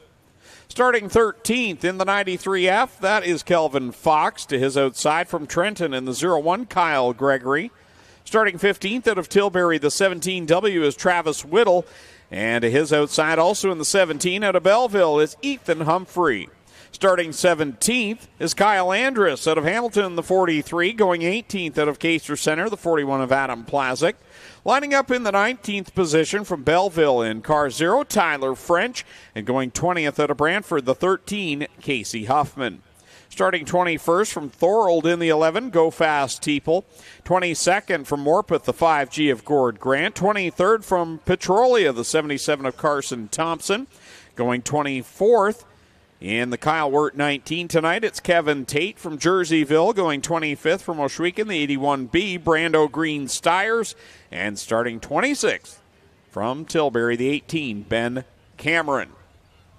26 cars at the ready, 20 laps the distance, 15 laps fewer than last night. 26 cars in attendance here tonight. We had 50 last night for the Nationals. What a race it was. And even still, this is a phenomenal car count for a night that really doesn't mean much, Greg, except everyone wants to be here to be part of a big race weekend. Yep, final race, no points. All that's out the window. The big payday was last night, and tonight it's bonus time and a chance to be a part of Nationals weekend. Great field of cars, and I'm looking forward to seeing Jim Lampman in this 97. That car finished third place last night behind the big show between Beagle and Bailey. But Jim, the minute he took off in this car in the qualifying heat, man, he took off and was gone. Well, the pressure is on. I mean, Ron Logie laid down the gauntlet. He did. Said, I finished third. You got to come out and... How did he word it? I don't even remember exactly how he worded it. But the gist of it was, you better come out and perform. Yep. This is what the car has in it. Well, he's done it so far, but this is when the pay window opens, is at the end of this race. So we'll see what Jim Lampman can do. He'll line up to the outside of pole sitter Mike Klazinga. Carter Long with green flag in hand through the Cargo East start zone. The final 8-cylinder feature of the year is underway. Another good start for Jim Lampman on the outside in that 97 machine, but Dave Bailey right there on the inside in the 49 looking to move up to the second spot. 3 wide behind Jim Lampman. Bailey, Klazinga, and Brock Gregory right now at it. Then you've got Cameron and Beagle side by side behind them. Bailey looking to get a nose under the 97 of Jim Lampman. That door remains shut. If I'm Jim Lampman, I'm staying right there. Right? Let anyone who wants to pass you head to the outside. He's been at this a long time. Dave Bailey trying to get to the inside. Just wasn't enough room there to make a move. Here comes Cameron to the inside of the 49. Now he'll roll back into the third spot, into the clutches of Ryan Beagle. Dave Bailey really able to roll in turns 3 and 4, but Ron Logie doing a great, Jim Lampman doing a great job defending the inside groove. You owe me a strawberry juice. Kyle Gregory with problems in the 01. He'll keep it on track. Thought maybe he was going to take it to the pits, but he'll stay on track and going. Kyle Andrus heads off in the pits in that 43 machine. Got a new leader. Dave Bailey uses the outside to get by Jim Lampman. Bailey to the point. This is what we saw last night through most of the Thunderstock Nationals was Dave Bailey out in front. Ryan Beagle not really in contention tonight. Beagle a lot closer than he was last night. Beagle turned up the wick partway through that race too, made a bold move through a pack of cars, and he even said himself, I don't usually drive like that, but I knew I had to get going, and he did. He tracked down Bailey. And right now, Bailey's beginning to pull away in this one. If Ryan Beagle's got anything for Bailey, he better start making the move. He does there. He opens up the door on the 81 of Cameron. Will slip by him into the third spot down into corner 3. Drives it deep into the third turn. He'll try to close in on Jim Lampman now running in the second spot. Doesn't look like much, but Dave Bailey out in front by nearly half a straightaway over Ryan Beagle. It's about 15 car lengths between the two of them. They got Jim Lampman in his new ride, the 97. Slower traffic directly in front of the leaders. Kevin Tate in the Kyle Wirt 19. And Brando Green Stiers in the 81B. So the leaders will have to decide where they're going to go because these two drivers, one's low, one's high. You're going to have to try and find something to work through the middle. Beagle's right there in the back bumper of Lampman as Bailey gets by Brando Stiers, Green Stiers, now to the outside of Kevin Tate. Here comes Beagle, looks low on Lampman. Yeah, he set that up going into 3, drove to the outside of Jim Lampman going into the turn, tried to carve underneath. He'll try to do it again, this time in turn number 2. Things getting tight down there in corner 3. Lampman will box Beagle in behind the Tate 19. Off the corner comes Beagle, trying to look for a line to get around the 19 machine. We got one around in turn 2. And that's the Gregory 01 again, having problems there in that second corner, so puts us under the Dixieland Grill caution flag.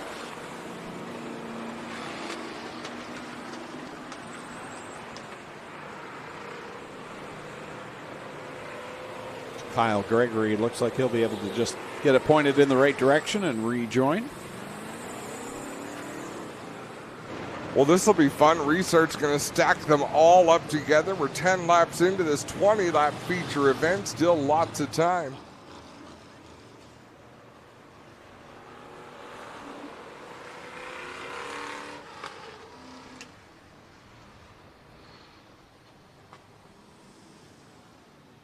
This will play into the favor of Dave Bailey, who is starting to catch some of the back of the field, and now he'll have some clear sailing in front of him.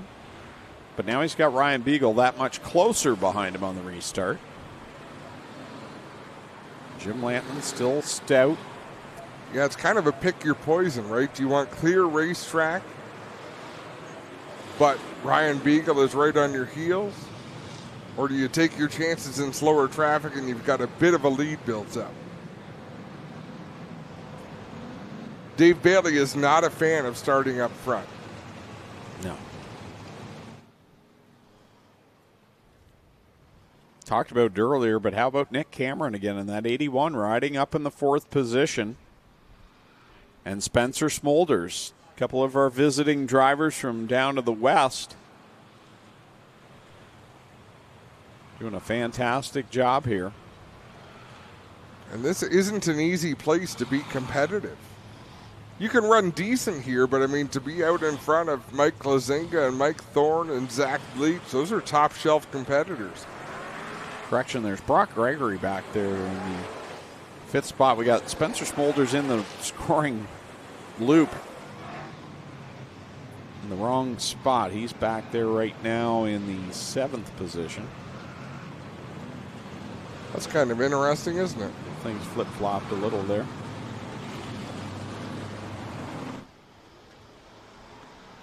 One to go, we'll double up the field.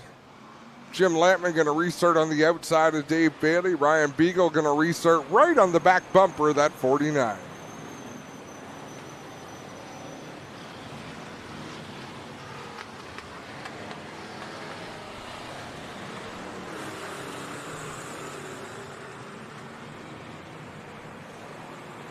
Doubled up, down the back stretch they go. 10 in, 10 to go. Bailey, Lampman, Beagle, Cameron, Gregory, and DeBoer. The top 6 as we get back to it.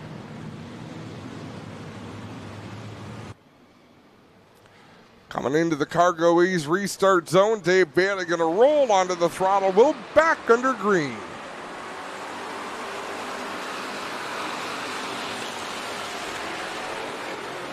Three wide there for a moment. Now side by side for the 2nd spot. Beagle to the inside of Jim Lampman.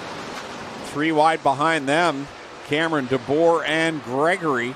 As they come off the corner, it's all Dave Bailey, and if he had a mirror, he would like what he was seeing behind him right now with Beagle and Lampman racing side by side. But I think Beagle now is going to clear, and here comes Trevor DeBoer up through the bottom.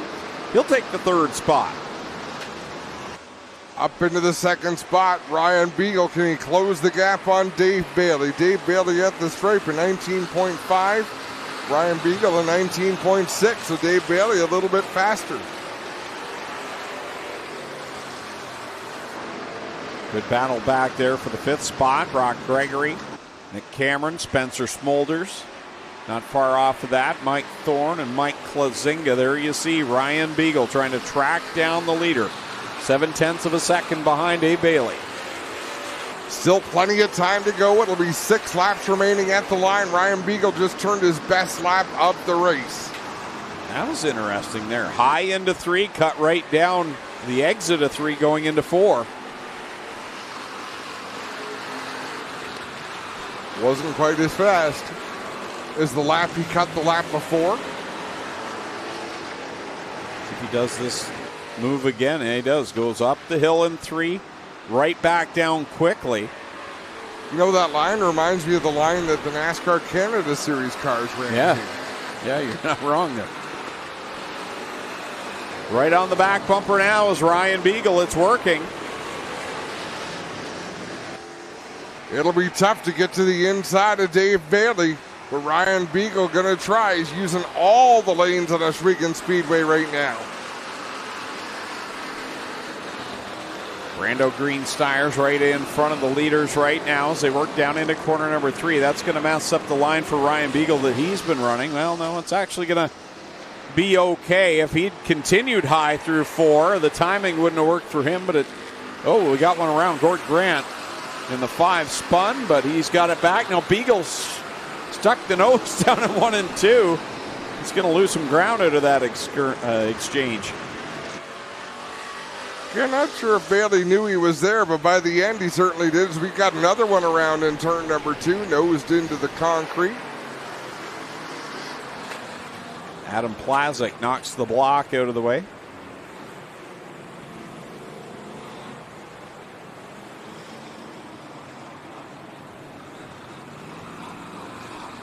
See that block just toppled over a little bit there.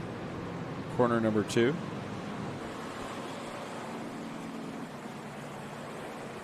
And then there was 3. 3 laps remain in this Thunderstock feature event, and then it'll be time for the Crate Sprint Nationals.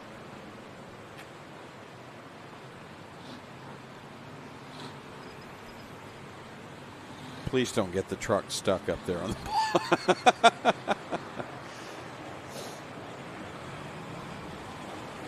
Admit it, you were picturing that. I was.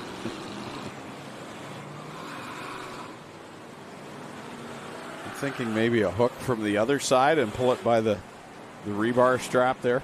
Or a spatula. Yes. Well, I'm surprised Zigger's not over there just licking his chops at a chance to do this. Spinning the tires to get there. I was thinking off air for a moment. I thought, I got a better name because he's always kind of at the ready to pounce. Let's call him Count Spatula.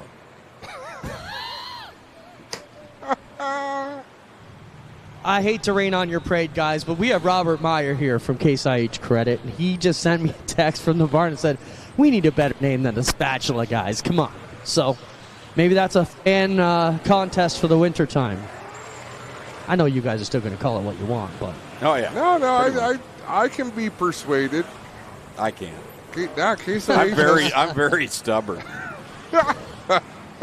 The only thing I can be bought with is ice cream, and I haven't seen any yet this weekend.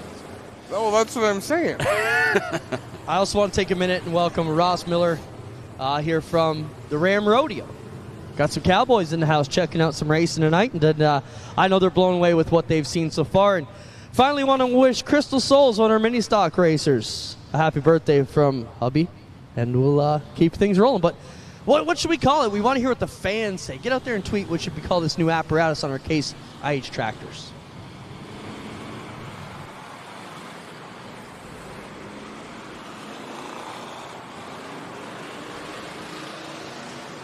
How do you tweet, Adam? I'm going to tweet out Spatula.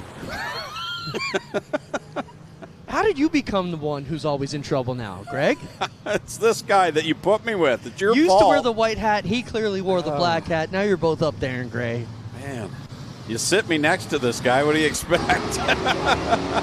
I'm infectious. You're an infection. That's all right. All right, back into the green flag we go. One around. Cameron spins mid-pack. We're still under the caution flag. I'm not sure what all that was. Well, that was just some aggression.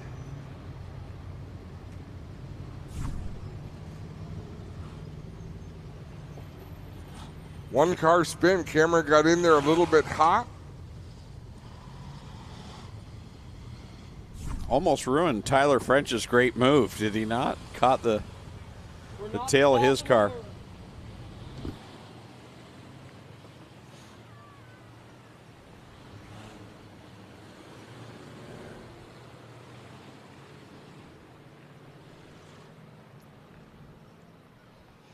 Dave Bailey continues to lead over Ryan Beagle, Trevor DeBoer, Jim Lampman, Spencer Smolders. 6th through 10th is Brock Gregory, Nick Cameron, although Nick Cameron just spun, so he'll go to the back. Mike Thorne, Mike Lazinga, Logan Ferguson. How impressive has Logan Ferguson been the last little while? Yeah, he really has. Last night had a decent run ruined with problems, had to leave early. Had some fairly decent damage on the front end of that 88L, but they got it all pounded back out. But especially over the last month, we've seen him really up there running amongst the top 10. It's not the prettiest car on the track, but you don't have to be pretty to be fast. Or an announcer. Thank goodness.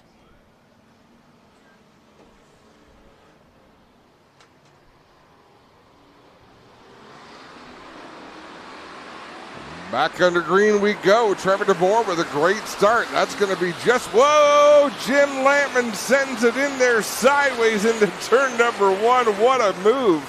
Cowboy up. I'm not sure how he saved that. I thought that was gone for sure. Nice save by Jim Lampman. 2 laps left to go for Dave Bailey. Ryan Beagle, if he's got anything, he better mash the gas now. Ryan Beagle clears Trevor DeBoer. He's got a lap and a half to try to mount a challenge on Dave Bailey. He's about 5 car lengths behind the race leader. Here he comes. Will he work it down the hill? No, he's going to carry it all the way through corner number 4. Caution flag. Oh, yeah, we got one around backwards in turn 1. Adam Plazik again will bring out the caution flag. Not the night he was hoping for. Has had a solid year here in 2024, though. He's had a lot of speed. Some bright spots to his season. And now I think they're calling for a hook for, oh, no, he's going to get it rolling. Yeah, all 4 corners seem to be intact on that race car.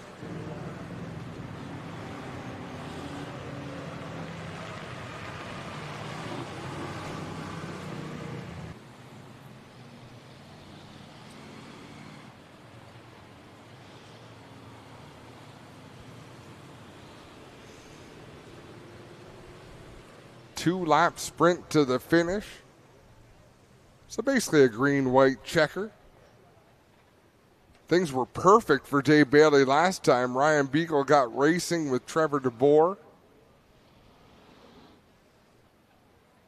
We'll see if Beagle's able to get a clear start this time and really mount a challenge on Bailey. Carter Long displays the white flag, so we'll try it again next time around. Final 2 laps of the 2024 season for the Thunderstocks. Many of these drivers, still plenty of racing for them. Buxton Speedway still open up until October. I believe their final race is the same weekend, the final showdown down at Humberstone in October. Applefest, of course, coming up in a couple of weeks at Brighton. Always a great Thunderstock showdown there on Applefest weekend. Absolutely is. Single file restart might actually play into the favor of Ryan Beagle. That's what I was thinking. Here they come. Who gets the better start? Beagle works it down the hill. Look at Jim Lampman try to get to the inside of Trevor DeBoer. He will. He'll throw it down there in corner 1. Beagle's right on the back bumper of Bailey. Down the back straightaway, Dave Bailey opens up a car length advantage over Ryan Beagle. He'll send it into the outside to turn number 3. Here they come to the Mobil 1 white flag. One more lap around. Can Bailey seal the deal tonight after letting one slip away last night in the Nationals? Bailey runs the inside off of turn number 2. Ryan Beagle right in his tire tracks. Here he comes, throws it in high. In corner number 3, cuts down the hill, but he's going to run out of time. Checkers out. Dave Bailey picks up the win. Ryan Beagle comes home second. Brock Gregory finishes third by a nose over Trevor DeBoer in 4th. So Dave Bailey seals the deal here tonight.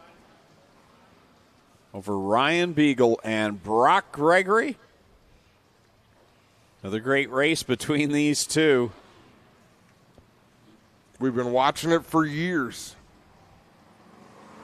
Newly crowned champ will pull it in first in that second spot in Slack Lumber Victory Lane. Dave Bailey, your winner. 7-time champion. And this year's the first year he is not a champion since 2014. Brock Gregory coming home in third as Lone Wolf Fireworks will light things up for the final Thunderstock race of the season. 50-50 ticket draw will take place at the end of this as well. Well, he's ready to get out in Slack Lumber Victory Lane.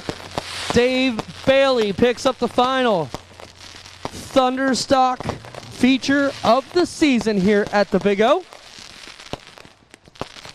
Here he comes, ladies and gentlemen. How about it for Dave Bailey into Slack Lumber Victory Lane for the final time here for the Middleport Mechanical Thunderstocks.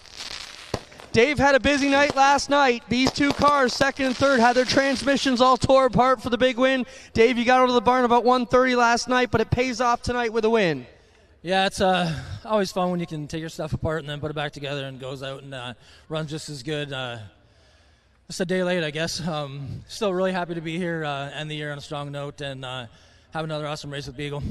Great job, man. You guys put on some great shows here. Congrats. Yeah, thanks. Thanks to the racetrack for everything you guys do for us, especially last night. That was really cool, and putting us in front of all these people is really awesome for all our sponsors, Queenston Chev, Jibs Action Sports, and Transaxle. Appreciate it. No doubt. Oh, he's the fast qualifier from last night, so we'll give that to him, too. And congrats to Dave Bailey, our feature winner. We'll get your 50-50 tickets in just a minute when we go to break. Ryan Beagle, well, what'd you do with your $5,000, big dog? I don't know. I gave it to the old man. I haven't seen it, so I probably won't. That's not smart. We need to get you some racetrack management for team there. But what a drive, though, Beagle. What a season for you. Could you ever imagine you have a season so good? No, it was incredible. It's unfortunately it's all downhill from here. I don't know, just a great year, something I'll always remember, and just thank you guys and everybody at the Speedway for letting us come and play every Friday. How about a hand for your 2024 Middleport Mechanical Champion, your 2024 Thunderstock Nationals Champion, the big dog, Ryan Beagle. Get over here and talk to our visitor, Brock Gregory. What a drive tonight, man. Congrats. Way to hang around. Didn't have the luck you wanted last night, but to end up here in Slack Lumber Victory Lane third, still good against the field we've got here weekly, Brock. Yeah, I'll take a third any day against these two guys. Like, these guys run here weekly. We're still getting used to the track, and I got to thank all my sponsors and everyone that helps me out. Peacemaker 420, Platinum Landscaping, Ontario Restoration, Butler Tree Service, RTU, Anderson Equipment Sales, Belleville Transmission, Todd Gordon at Concept One Fabricating, Larry's Towing. It's a big help, and we had a good season, and it's pretty nice to end the season off here with the third. Right on, Brock Gregory third, Ryan Beagle second. Your winner tonight, Dave Bailey. We'll get one quick top three picture. We'll be right back live here on G-Force TV, and we get set to go with the Northern Crate Nationals, the fourth running being brought to the track. We'll be right back live here on G-Force TV. Get out your...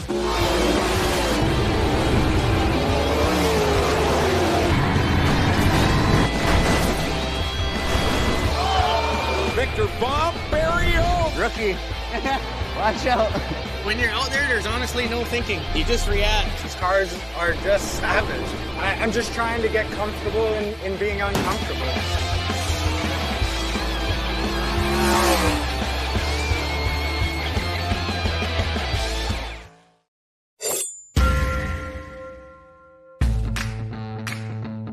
Introducing the Fleet Lineup by CargoEase. Our commercial and Titan Series slide come with weight capacities of 1,500 to 3,000 pounds and features HDPE Ultra Ply Deck, a 1/4-inch rubber mat, 8-inch aluminum side rails, a patented spring release T-handle, and L-hook fasteners. This is the CargoEase Fleet Lineup. Tiffany Gate Fresh Gourmet. Our savory pasticides can be prepared any way you like. Serve warm or chilled, as a main or as a side. Tiffany Gate Fresh Gourmet. Create your way to great taste.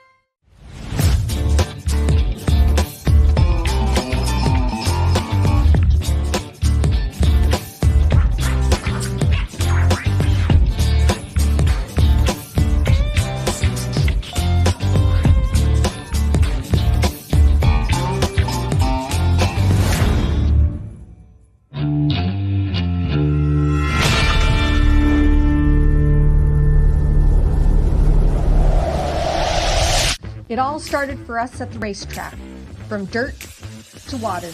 We have continued to keep the adrenaline and drive to make sure that we are always in the forefront. We are driven to give our customers the absolute best in service, products, and memories with your family. No matter what your passion is, whether it's on the water, in the dirt, on the snow, or on the road, we will always be here welcoming you over and over again through the doors here at Lockhart's. You're not just a customer here, you are part of our team. Back at Ohsweken Speedway, it's time for the A-Main and the Northern Crate Nationals. 30 cars, 35 laps of distance, $6,000 to the winner in the third annual running of this event. Let's take a look at how they'll line up for this one. Starting 30th out of Ohsweken in the 9C. Brian Nanico. And going 29th out of Kitchener, the 50 LS, Adrian Staley. Starting 28th from Ancaster, car number 8, Trevor Young. 27th from Cambridge, the 44 is Connor Ross. Starting 26th out of Port Colborne, the 777 Cameron Ulm. And going 25th out of Hagersville, the 24K, Kiana Teal. 24th from Ohsweken, the 28T is Cameron Thompson, and 23rd from Ohsweken, the 99, Joshua Hill. Rolling off 22nd out of Brighton in car number 98, Jonah Mutton. Going 21st from Rockwood, the 94, Ryan Fraser. Starting 20th from Stony Creek, the 24A is AJ Lewis, and starting 19th from Port Perry in the 4B, 4-barrel Daryl Peltier. Rolling off 18th out of Brantford, the 88 is Lance Erskine to his inside, and 17th out of Fonthill, the 777A, Tyler Willard. Starting 16th from Mississauga, the 00, it's the highlight man, Mac DeMann. And rolling off 15th from Picton, the 87 is Andrew Hennessy. Going 14th out of Brockville in the 52 RHR, it's Matt Billings. 13th spot from Jerseyville, the 53, Logan Schwedick. Starting 12th from Cherry Valley in the 9, it's Adam Turner. And starting 11th from Waynfleet, the 85C is Cam McKinnon. Starting 10th out of Theresa, New York in the 1V, it's Josh Verne Jr. Going 9th out of St. Catharines, the 2S, Al Slate. Starting 8th from Thorold, the 71 is Brent Bigelow. 7th from Waynfleet, the 72, Tanner Podwinski. Rolling off in 6th out of Rockwood, the 74 is Rob Neely. Going 5th from Six Nations, the 20, the Iceman, Johnny Miller. Starting 4th from Alexandria, the 51L, it's the General Lee Lanasur. Starting 3rd from St. Thomas, the 52 is Jesse Costa. And your front row going 2nd from Ancaster, the 16X is Keegan Baker. On the pole, the 2024 champ from Waynfleet, the BS39, Brett Stratford. They are 4 wide and fancy for you, the fans. Wave them on. This is the third running of the Northern Crate Nationals.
Field sorts things out.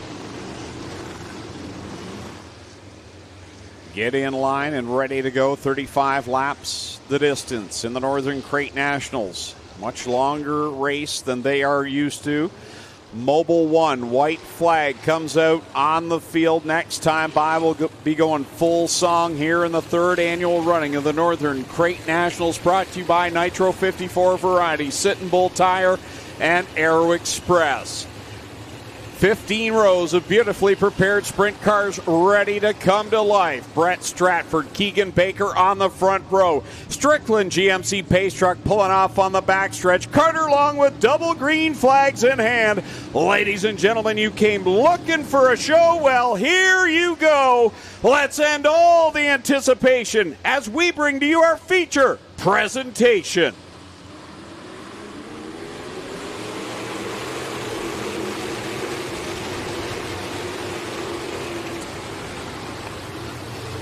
Clean start through the field, a little bit of race director Dave Hunsinger must not have liked something that he saw there.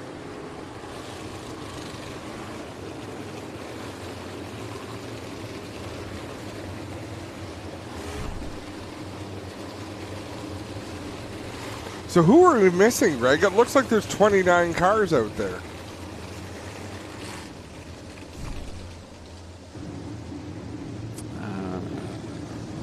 Question. Is it Tyler Willard?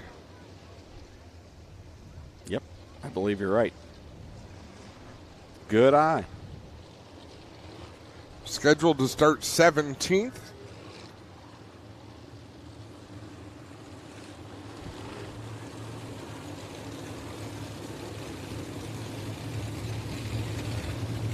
I believe we're having some issue with the lights.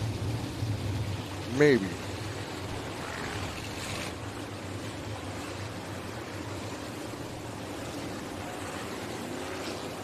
Just a quick delay here as they're going to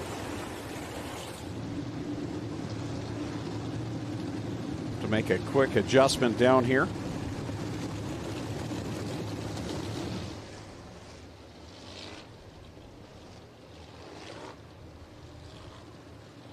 Possibly that was the issue on the original start, was it? Well, that could be.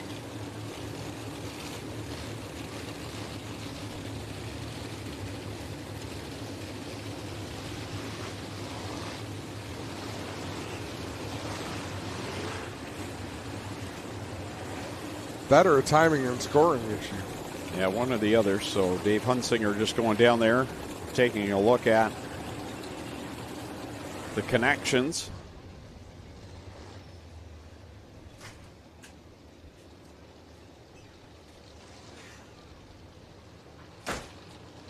All the electronics that we have are fantastic, but electronics are never perfect. Trust me, I deal with computers daily, and they're great some of the time. Sometimes you want to just throw them out the window. So we'll get this fixed and going here in just a moment.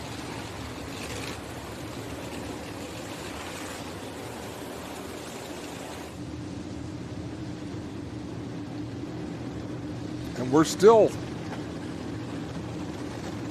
not entirely sure whether it's timing and scoring or whether it's lighting that's the challenge right now, but lights are out.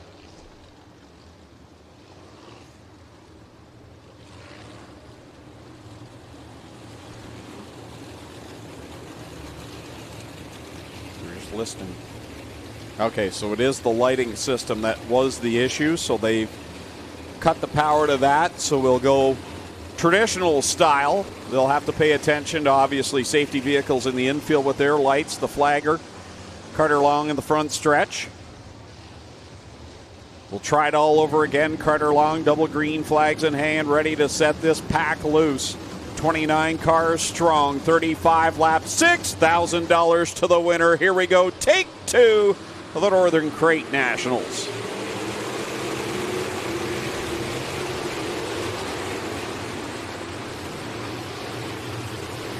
Another good start, little bit of bumping and banging through the middle of the pack, which is always sketchy when you're dealing with sprint cars, but 29 cars out on the track for the start of these great Northern Nationals. Plenty of close calls all over the racetrack as they get things sorted out here in the opening laps. Right now it's Brett Stratford pulling away from Keegan Baker. Brett talked about during the intermission that he was worried what this track would do after the 360s and the stock cars were on the track, but right now doesn't seem to be bugging him one bit. He is pulling away from the field. How about Keegan Baker up there in the second spot in that 16X, doing a great job. He qualified very well tonight, and just another step in his progression. He's in the thick of it tonight for a possible win here in the biggest race of the season. Lee Ladisura running in the third spot. The top three have all sort of stretched themselves out right now. Further back in the field, four-barrel Darrell goes around Darrell Peltier in turn number 4. We're quickly under the caution flag, the Dixieland Grill caution flag for Darrell Peltier out of Port Perry. Comes to rest pointed the wrong way in corner number 4. 4 on the board, 31 to go. Now this is going to be a fun restart because they restart single file, so 29 cars single file with a cone.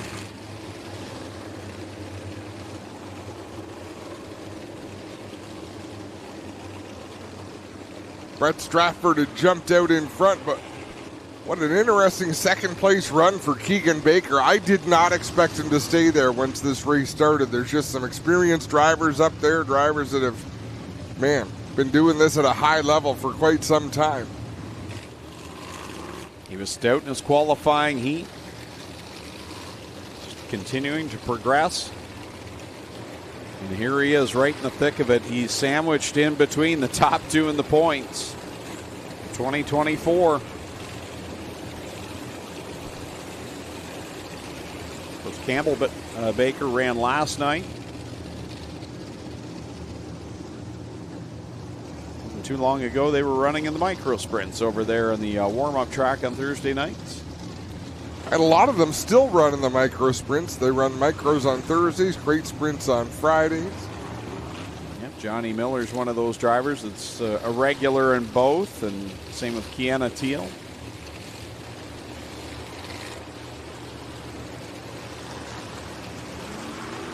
So 4 laps down, 31 laps to go as Darrell Peltier going to rejoin the tail end of the field. That's another reason, just sitting here thinking about that, another reason why this division has been so rapidly growing is, one, we've got the feeder system. We've got the micro sprints that a lot of drivers will just skip going by any of the stock car divisions, go right into the crate sprints from the micro sprints. But then we've also had that added benefit of dirt modified drivers coming in. You've got we've seen some Can-Am midget drivers make the move over as well. So there's so many different feeder systems into the division, but it always helps when you can home grow that very first step there with micro sprints. 100%. Single file pass a restart cone. Here we go. Brett Stratford ready to get back on it. Carter Long throws the green flag. Back underway with 31 to go.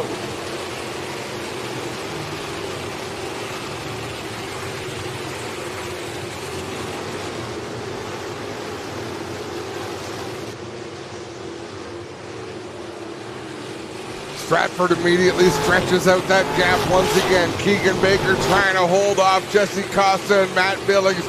Billings with a big run to the inside in that 52. Billings was the winner on the Saturday night last year on Nationals weekend. He'd like to do one better here tonight and get the big payday. He moves into the second spot down in corner number 1, but Keegan Baker's not going away. Gave a charge on the outside, washes up the track in 2, and now Billings able to pull away. Billings up on the high side now in that 52 machine. Brett Stratford almost on the outside. Now we'll run the bottom of 1 and 2. Things get a little more strung out now with that single file restart, so able to get a few laps here into the books as Lee Ladisura now works on the third spot, challenging right behind Keegan Baker in the 16X. Great 4-car battle. Brent Bigelow closing in to join this foursome. as they race for the third spot. Brett Stratford a full straightaway ahead of third place Keegan Baker. Here goes Lee Ladouceur to the inside. Lee has looked a lot better here tonight, feeling more comfortable, I think, in the 51 machine than what we saw last year. In the last couple of years here in the Northern Crate Nationals, and he's challenging right now for that third spot all over the tail tank of the 16X of Keegan Baker. He's pinned it to the wall, working to the inside. Baker holds the spot, though.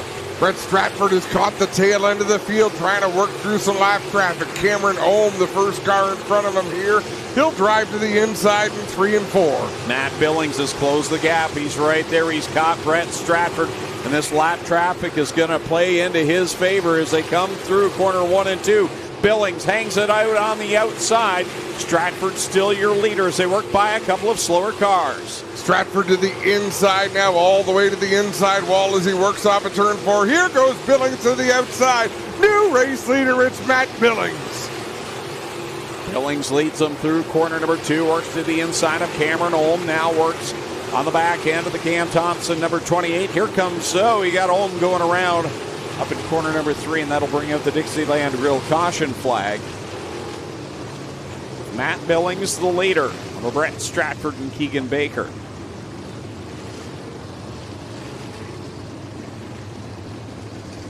Man, they get into lap traffic, and it's just the great equalizer, isn't it, Greg? It really is, and Matt Billings, who had closed the gap a little bit, it helps so much when you've got a driver in front of you having to work traffic, and you've got the benefit of seeing where he's going to go and how you can maneuver. Let's have a look at this replay as Matt Billings and Brett Stratford were just working by Cameron Ohm. Just a little bobble there in 3, simple spin and a backup into the hay bales. That's all it was, too. A little bobble, missed the banking, and spins it around backwards. So Cameron Ohm trying to get that car back into gear as he'll get pushed off.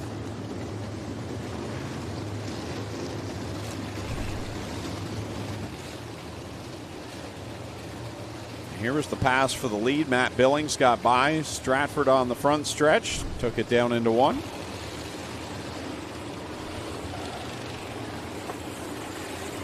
Matt Billings, one of those former dirt modified drivers that made the move to sprint.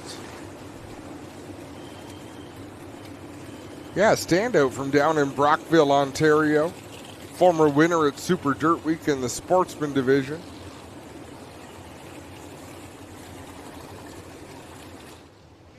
Rarely see him without a smile on his face. He's one of those guys, right?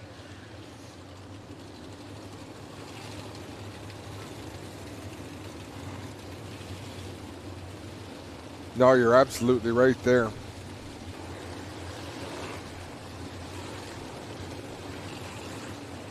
Lineup set, ready to go. Cone will come out on the front stretch. They're coming back to the green, not the white. Ski-daddle, Chris. Chris Long runs the pylon out.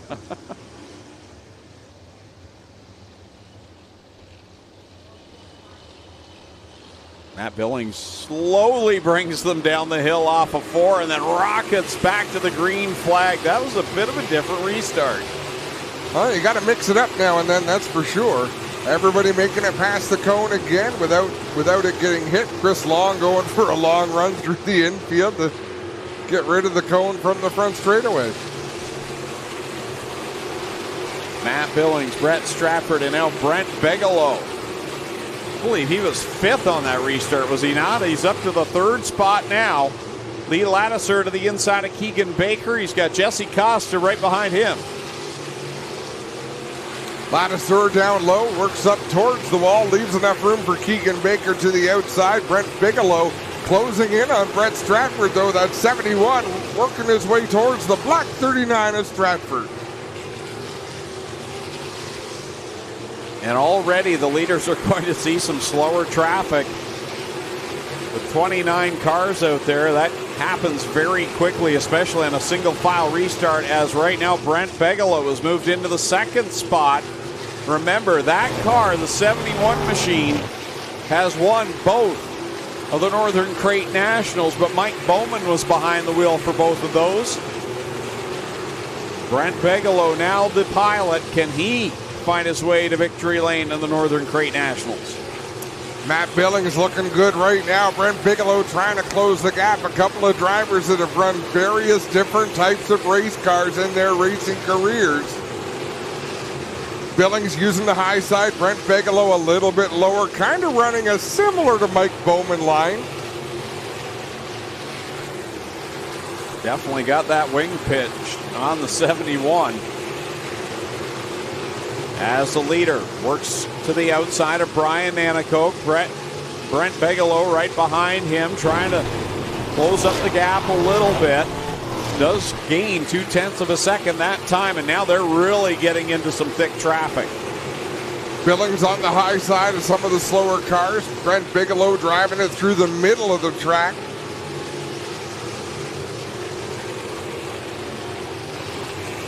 Next time by, it'll be halfway, 18 laps in, 17 laps to go.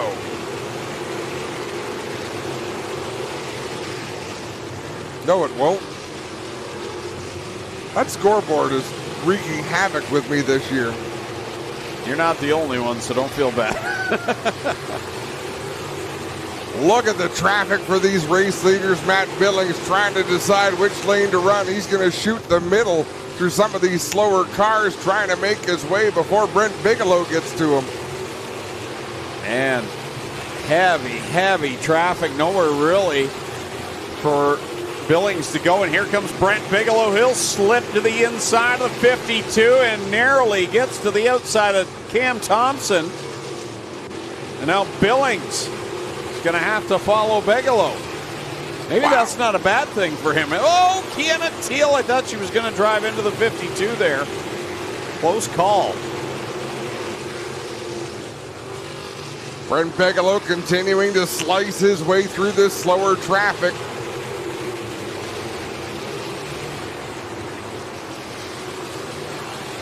Matt Billings now with half a dozen cars almost between himself and the race leader, Brent Bigelow. What an advantage that gained for Brent Bigelow as he cut through that lap traffic. Matt Billings not having the same fortune right now. He'll work to the outside of Jonah Mutton. He'll clear him off a 2, and now just one lap car between he and Brent Bigelow, but he's lost a lot of real estate. And not nearly as much slower traffic up ahead for Brent Bigelow as there was for Matt Billings. I mean, they all had to go through the same traffic, but just as it is, the worst part of the pack is what they've already gone through. Billings clears Cam McKinnon. He's got Josh Hill in front of him, but Brent Bigelow has got some pretty clear sailing ahead. He's got to work around Adam Turner, which won't be a problem. Adam very easily holding his line down on the bottom. Billings now nearly a full straightaway back. Brett Stratford is a long ways back in the third position as well, but same distance from first to second to third. Brent Bigelow out in front, approaching some more traffic. Most of the cars ahead of him running the extreme bottom of the racetrack. Lap 30. Right there for Brent Bigelow. 5 laps left to settle this one. The Dynablast 71 has been unbeatable in this event. Different driver, same result it looks like here tonight. So far it looks that way as the laps continue to wind down. A little bit of slower traffic ahead of the race leader. He's navigated it with precision and skill so far. Brett Stratford still holding down the third position. Lee Ladisser fourth. Jesse Costa in fifth. Johnny Miller sixth. Keegan Baker has slid back to the 7th spot. Still a great run for Keegan Baker. What a fantastic job. As it'll be 2 laps to go this time for Brent Bigelow, who's mired in a little bit of slower traffic now. This could be a problem for Bigelow. He doesn't know how close Matt Billings is, and Matt Billings could close a huge amount of gap in this last lap and a half. He already has as they go down the backstretch. Bigelow kind of boxed in there behind Rob Neely in the 74. Billings has gained a lot of real estate in one lap. Mobile 1, white flag is out. One more lap to go for Matt Billings. He's Brent right there. Bigelow for Matt Billings to try to close in on Brent Bigelow. Close into about 10 car lengths down the backstretch. Here they go through 3 and 4 the final time. The gap is closed, but off of corner 4, Brent Bigelow will win the 3rd annual Northern Crate Nationals. Matt Billings comes home in the 2nd spot. Brett Stratford takes 3rd, with Lee Ladisseur coming home in the 4th position, and Jesse Costa rounding out the top 5. Brent Bigelow gets it done again here at the Big O, and the 3rd straight Northern Crate Nationals for that Dynablast 71 team.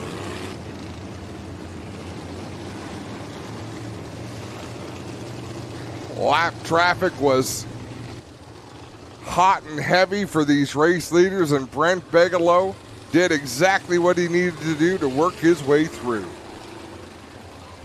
Matt Billings closed the gap drastically in the last few laps as Brent Bigelow got a little bound up in traffic. Matt closed the gap, and I think another lap or two of that same traffic, he would have been right there contending again, but traffic was the factor here tonight. Matt Billings got caught up in it, allowed Brent Bigelow to get by, and he'll sail to the win. He'll go over across the scales over in the pit barn before he joins us down in Slack Lumber Victory Lane. We'll talk to our top 3, Brent Bigelow, Matt Billings, and Brett Stratford. Lee Ladisseur crosses the line 4th, Jesse Costa 5th, Johnny Miller 6th, McDeman 7th, 8th was Keegan Baker, 9th Al Slate, and 10th Andrew Hennessy. 11th spot belongs to Logan Schwedick, 12th to Josh Verne Jr., 13th Tanner Podwinski, 14th Lance Erskine, 15th Rob Neely, 16th Ryan Frazier, 17th Adrian Staley, 18th Adam Turner, and 19th Joshua Hill, with 20th going to Cam McKinnon. 21st was Trevor Young, 22nd Jonah Mutton, 23rd Cam Thompson, 24th Kiana Teal, 25th was Daryl Pelche, 26th Connor Ross, 27th Cameron Olm, 28th Brian Nanakoke, and 29th A.J. Lewis. What a great job by all of the drivers out there. There really was no carnage. We put 30 cars on the racetrack tonight. Had a hell of a run. Well, guys, a big money race, big money deal. He had to go to the scales first. The 71 has made minimum weight. Brent Bigelow is headed back to Slack Lumber Victory Lane.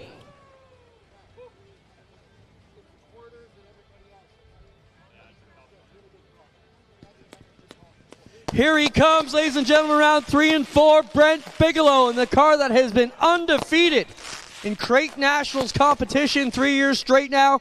It's won them all. Here he comes down. We'll get a word with our winner, Brent Bigelow, in just a minute, guys.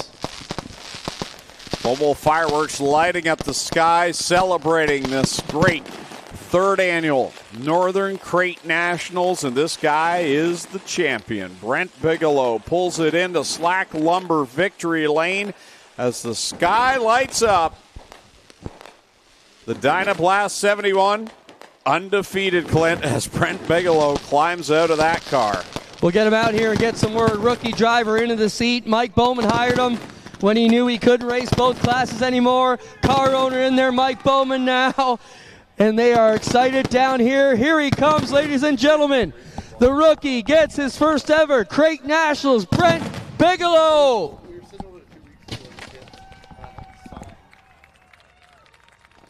We'll get Brent down, get a word with him here. He picks up the Crate Nationals tonight. We'll talk to him in just a moment. Brent, come on around here. Well, Brent, I'm sure you had this circled on your calendar in the early going. 3 wins in the regular season, coming in here tonight, win the championship, well, win the Crate Nationals, I should say, not the championship. But what a drive. You're in a lot of battles. You got to be really happy with how your rookie season went, Brent. Yeah, you know, this was definitely on mark number 1 on the calendar for sure.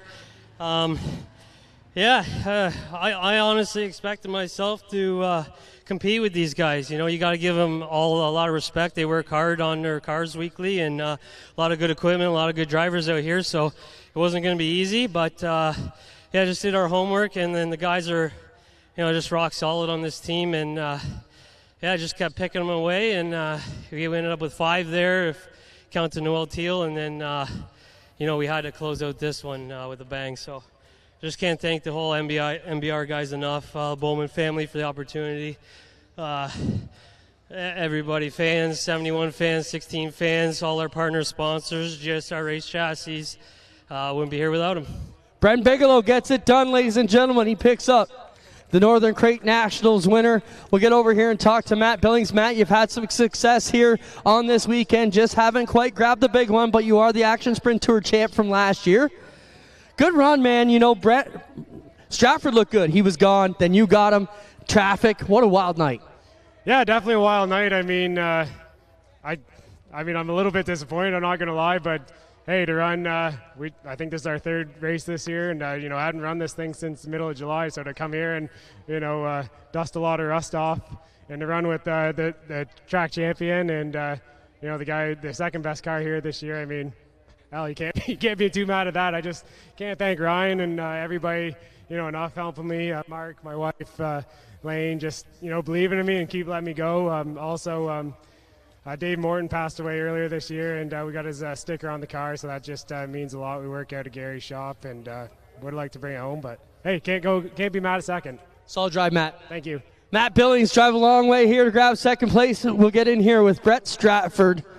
Brett, this got to be a bit disappointing too. You still won the champs. You were out and you were dominant out front, man, but getting in lap traffic, things got a bit hairy. 3rd place tonight. How are you feeling? No, it had nothing to do with lap traffic. I knew we were in trouble right away. I trunked my wing on like lap 4, and I knew I was done. It just got right front tight, and the longer we went, the worse it got. I pretty much knew on 2nd lap that we were not going to make it past 10 laps. You could just feel it, especially, it was just getting looser and looser. But I knew on no one was going to beat me on lap 2, lap 3, and lap 4. That was for sure. But, hey, it is what it is. We missed her on it tonight. Out there, it's all about setup on these kind of tracks. It's all about getting the right rear tire balance. That's all it is once you lose it, there's nothing you can do. Right on, Brett. Great season. We'll see you tomorrow. Yeah, if Anthony wants to show up, we'll show up. Anthony, we racing tomorrow? He says he believes so. How about it for the track champion, Brett Stratford? He'll be 3rd here in the Crate Nationals. Matt Billings, an outsider, comes across in 2nd. And your winner tonight, Brent Bigelow, wins the Northern Crate Nationals. Adam Gregg, take us home. Thanks, Clint. Another great night of racing. 2 nights are down for the Nationals weekend, Adam, and so far we've seen a treat. Tomorrow night's going to get even better, I'm sure. 2 great national events, the Thunderstock Nationals last night, the Crate Nationals here tonight. Fun racing, exciting racing, lots of lap traffic. Folks, do not miss the Northern Sprint Car Nationals tomorrow night. You will not regret showing up for that one. Make sure you're here in attendance. If you can't be here, we'll have it all live on G-Force TV. That'll wrap things up. On behalf of the Stiers family, all the officials and crew, and on behalf of Clinton, Jeffrey, and Adam Ross, I'm Greg Kellman saying so long. We'll see you back here tomorrow night.